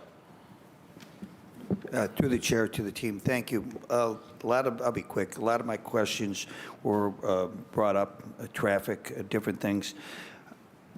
Chief, I do appreciate that you're fighting for every recruit. Okay, that's a big concern, not only for us colleagues here, but when you're listening to us, you're listening to our residents. And right now, I'm proud to serve on the west side as a councilman, and maybe some of the people that called from the west side might have been my residents, called President Blaine. I know they're calling the mayor's office too. But when I grew up in Collinwood, Councilor Dean Plansik's here, and I still have family there. We had Ed Kovacic, was the chief of police over there. He was kind of known as a policeman's policeman. So I think a part of that was a lot of his time and relationship. So I can't stress enough, I appreciate what you're doing, but in order for our people to trust the police right now with the consent decree and issue 24 and everything's going on, I really think there's got to be a relationship. I hear many times from my residents that they feel the police are hired and that because their hands are tied, they're hired to keep a job, not do it. okay, just because they think there's a lack of engagement out there. So I just want to stress, with your XO, he was the commander. I mean, there was a lot of great personal relationship with community, with me, and there was starting to have my residents just have a little more trust when they call the police that they would be there and that they would do what needed to be done. It's, you know, Council President Blaine was very plain spoken, and that's what we need right now. I'm very blue collar. I just need my residents to feel when they talk to me that you understand and that you're going to be there for them. And it's not like I don't feel they think you're not going to be. They just think there's a lot of things going on and it isn't happening. I think the only way that you can change that really is through relationships. Whatever I can do to help that, I certainly will. I'd like to talk to Jasmine Brown when you come into my ward. I'd like to know how you're determining where you're going to walk. You know, there may be a couple of spots I might ask if maybe they could be included. Otherwise, I thank you all for being here, for listening. I really appreciate your service. All of us here have your backs. Thank you. Thank you, Councilman. Councilwoman Gray. Yes, thank you, Chair. I just have additional Go question ahead. on those cameras that was finally put in Helen Simpson Park. I want to know the time frame of how long when we request to have cameras put in certain locations across the city of Cleveland. What is the time frame per se? I'm only bringing this up because I'm a new council, and I know we request those cameras in Helen Simpson Park last year in February, or maybe between February and April.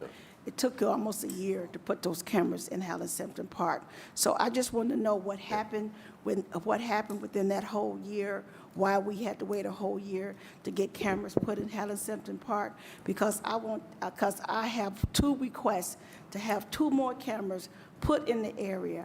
And I just need to have understanding the time frame, because the resident, as I'm going to agree with my colleagues, you know, time management matters in our community. Yes. You know, we have less than, 200-300 officers, and if these cameras can be a safe haven for accidents, for incidents that can be reviewed by your department, that will save time from us not depending on for police officers who's not available.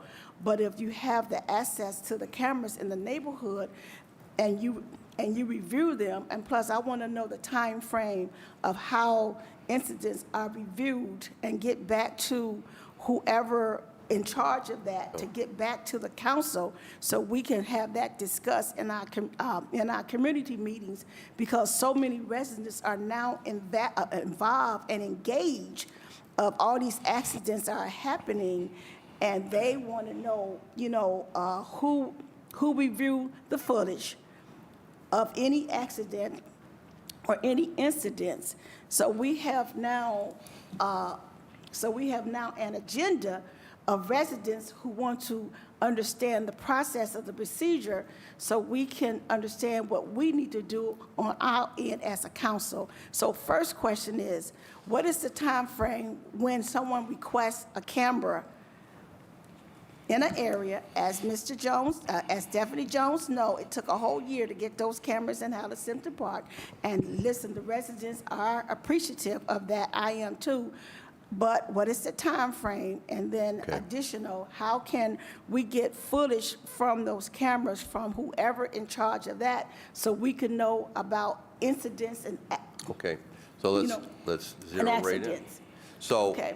why, and when a council person makes a request for additional cameras, we heard the council president a moment ago, why would it take a year to get a camera? Through the chair to the councilwoman, and this is something that A.D. Carlton and I were actually talking about and working to refine the process. One of the things I can tell you is, honestly, there were probably too many hands in the pot. So typically when we get a request, there were several other individuals who were either working on your behalf or community members who were requesting different things. Funding was not provided with those original requests. so it went back and forth a couple times. Outside of that, once we were finally able to get the funding, I think somebody from your side of the house actually worked directly with our fiscal manager, and that's when things took off and actually picked up.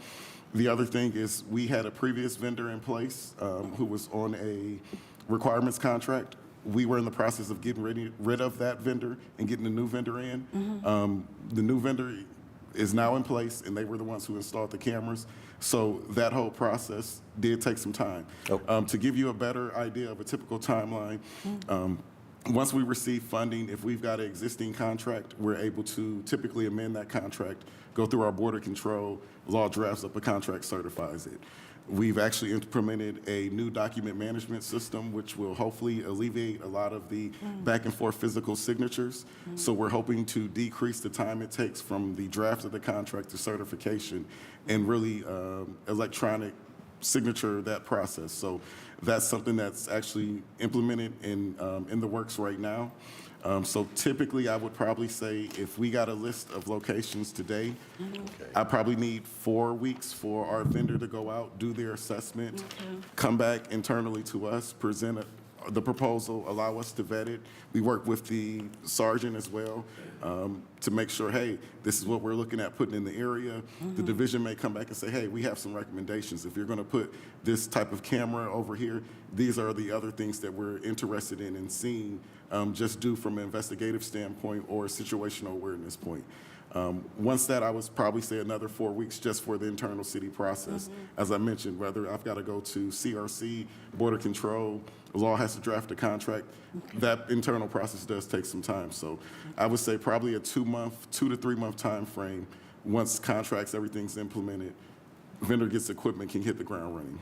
Okay, and then, better answer. and I just want to get some protocol clear up, because I heard people from the community, I heard this, wait a minute. There's got to be a clear protocol, who can ask for cameras and who cannot. And So I was going to say, if it's the council person, those requests should come from the council person for each ward, not everybody and their grandmother asking for cameras, because you're going to have chaos at that point. Yeah, on that point, Yeah. I've been meeting with DC Jones, and we're trying to internally between safety and IT work on how do we have a plan going forward, a 5-year plan, working with council, the district commanders, Yes. and the infrastructure with IT, and Yeah. deployment capabilities. Historically, it has been one-offs here, one-offs there, and things may get lost in that transition. So we're working on a plan where it's a one-stop from one person, whether it's the council member Yes. and the commanders all coming and funnel through safety, where we sit down and review what we have and the funding. The other piece is funding.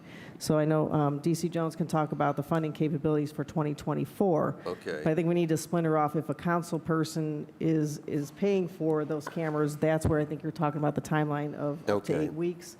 If we're looking at a citywide, a council request without funding, that may take a little bit longer because we have to evaluate the request also with where Yeah. recommendations coming from the district commanders and also IT. And granted, but, you know, when I did the cameras in my neighborhood, I sat down with then Commander Morse, and we came up with a unified list, and that's what was submitted.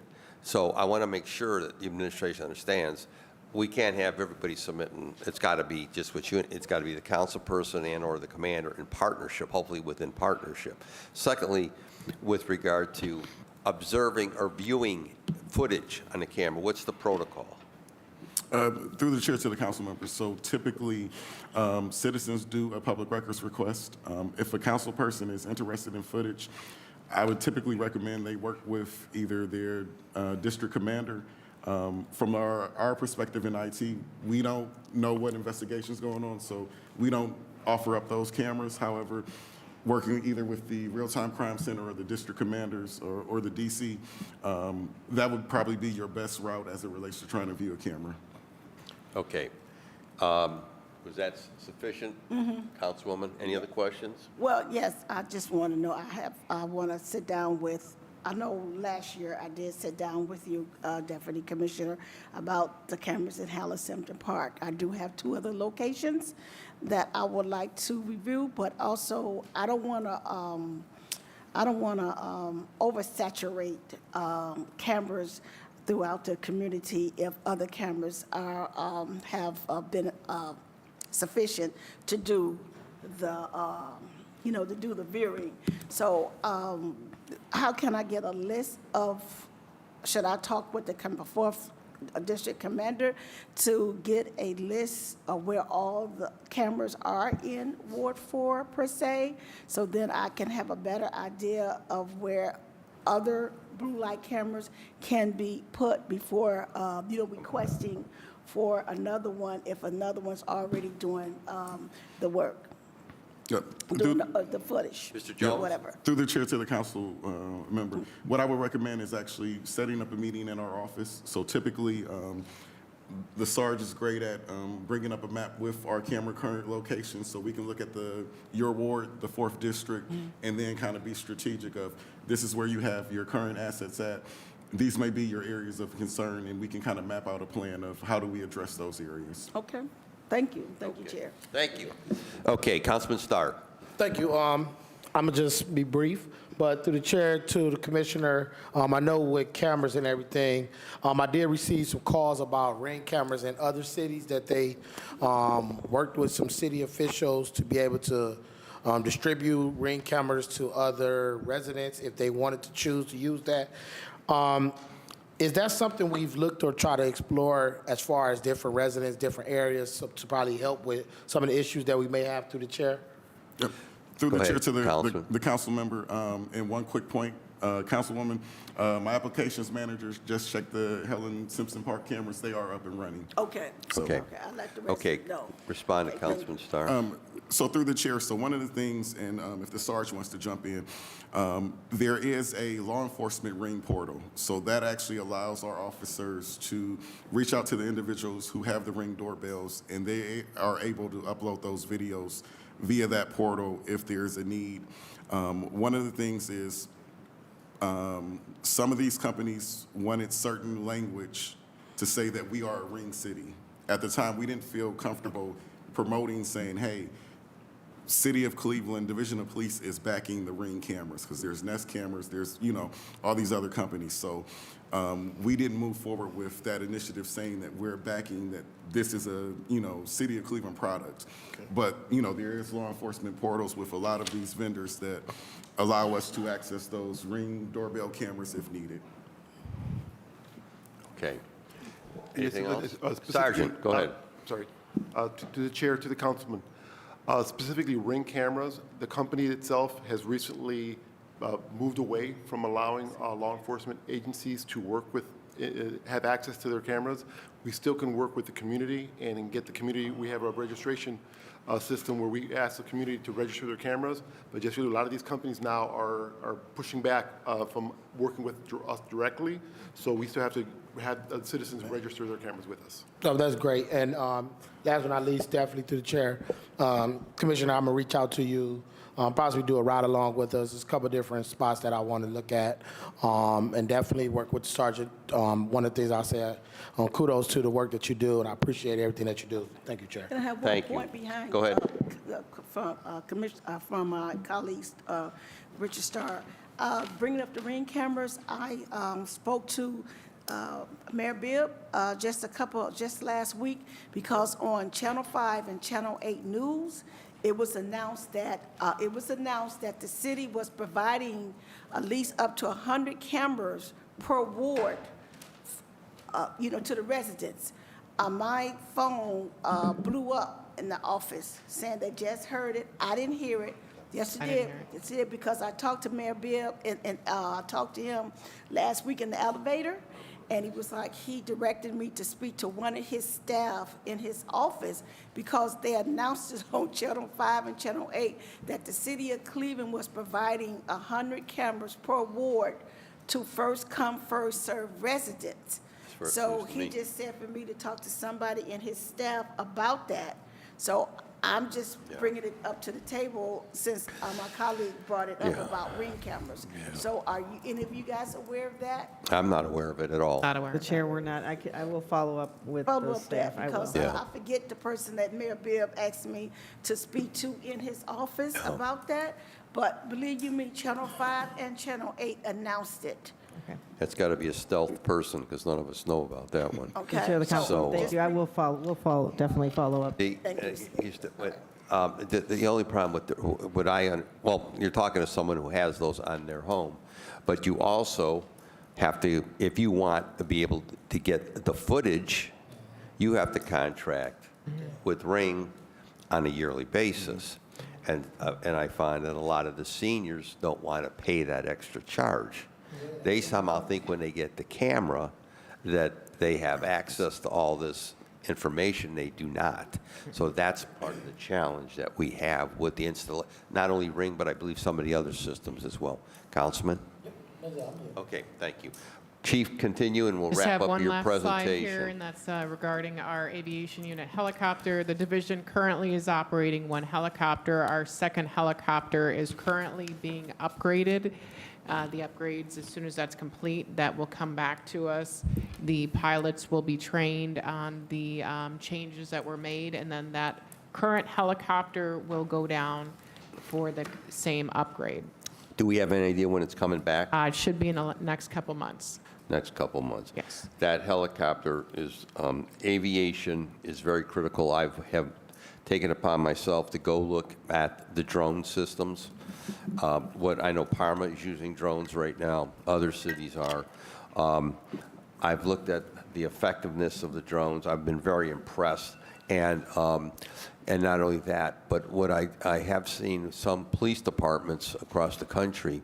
Okay, excuse me, I'm going to shut this thing off because I had a timer.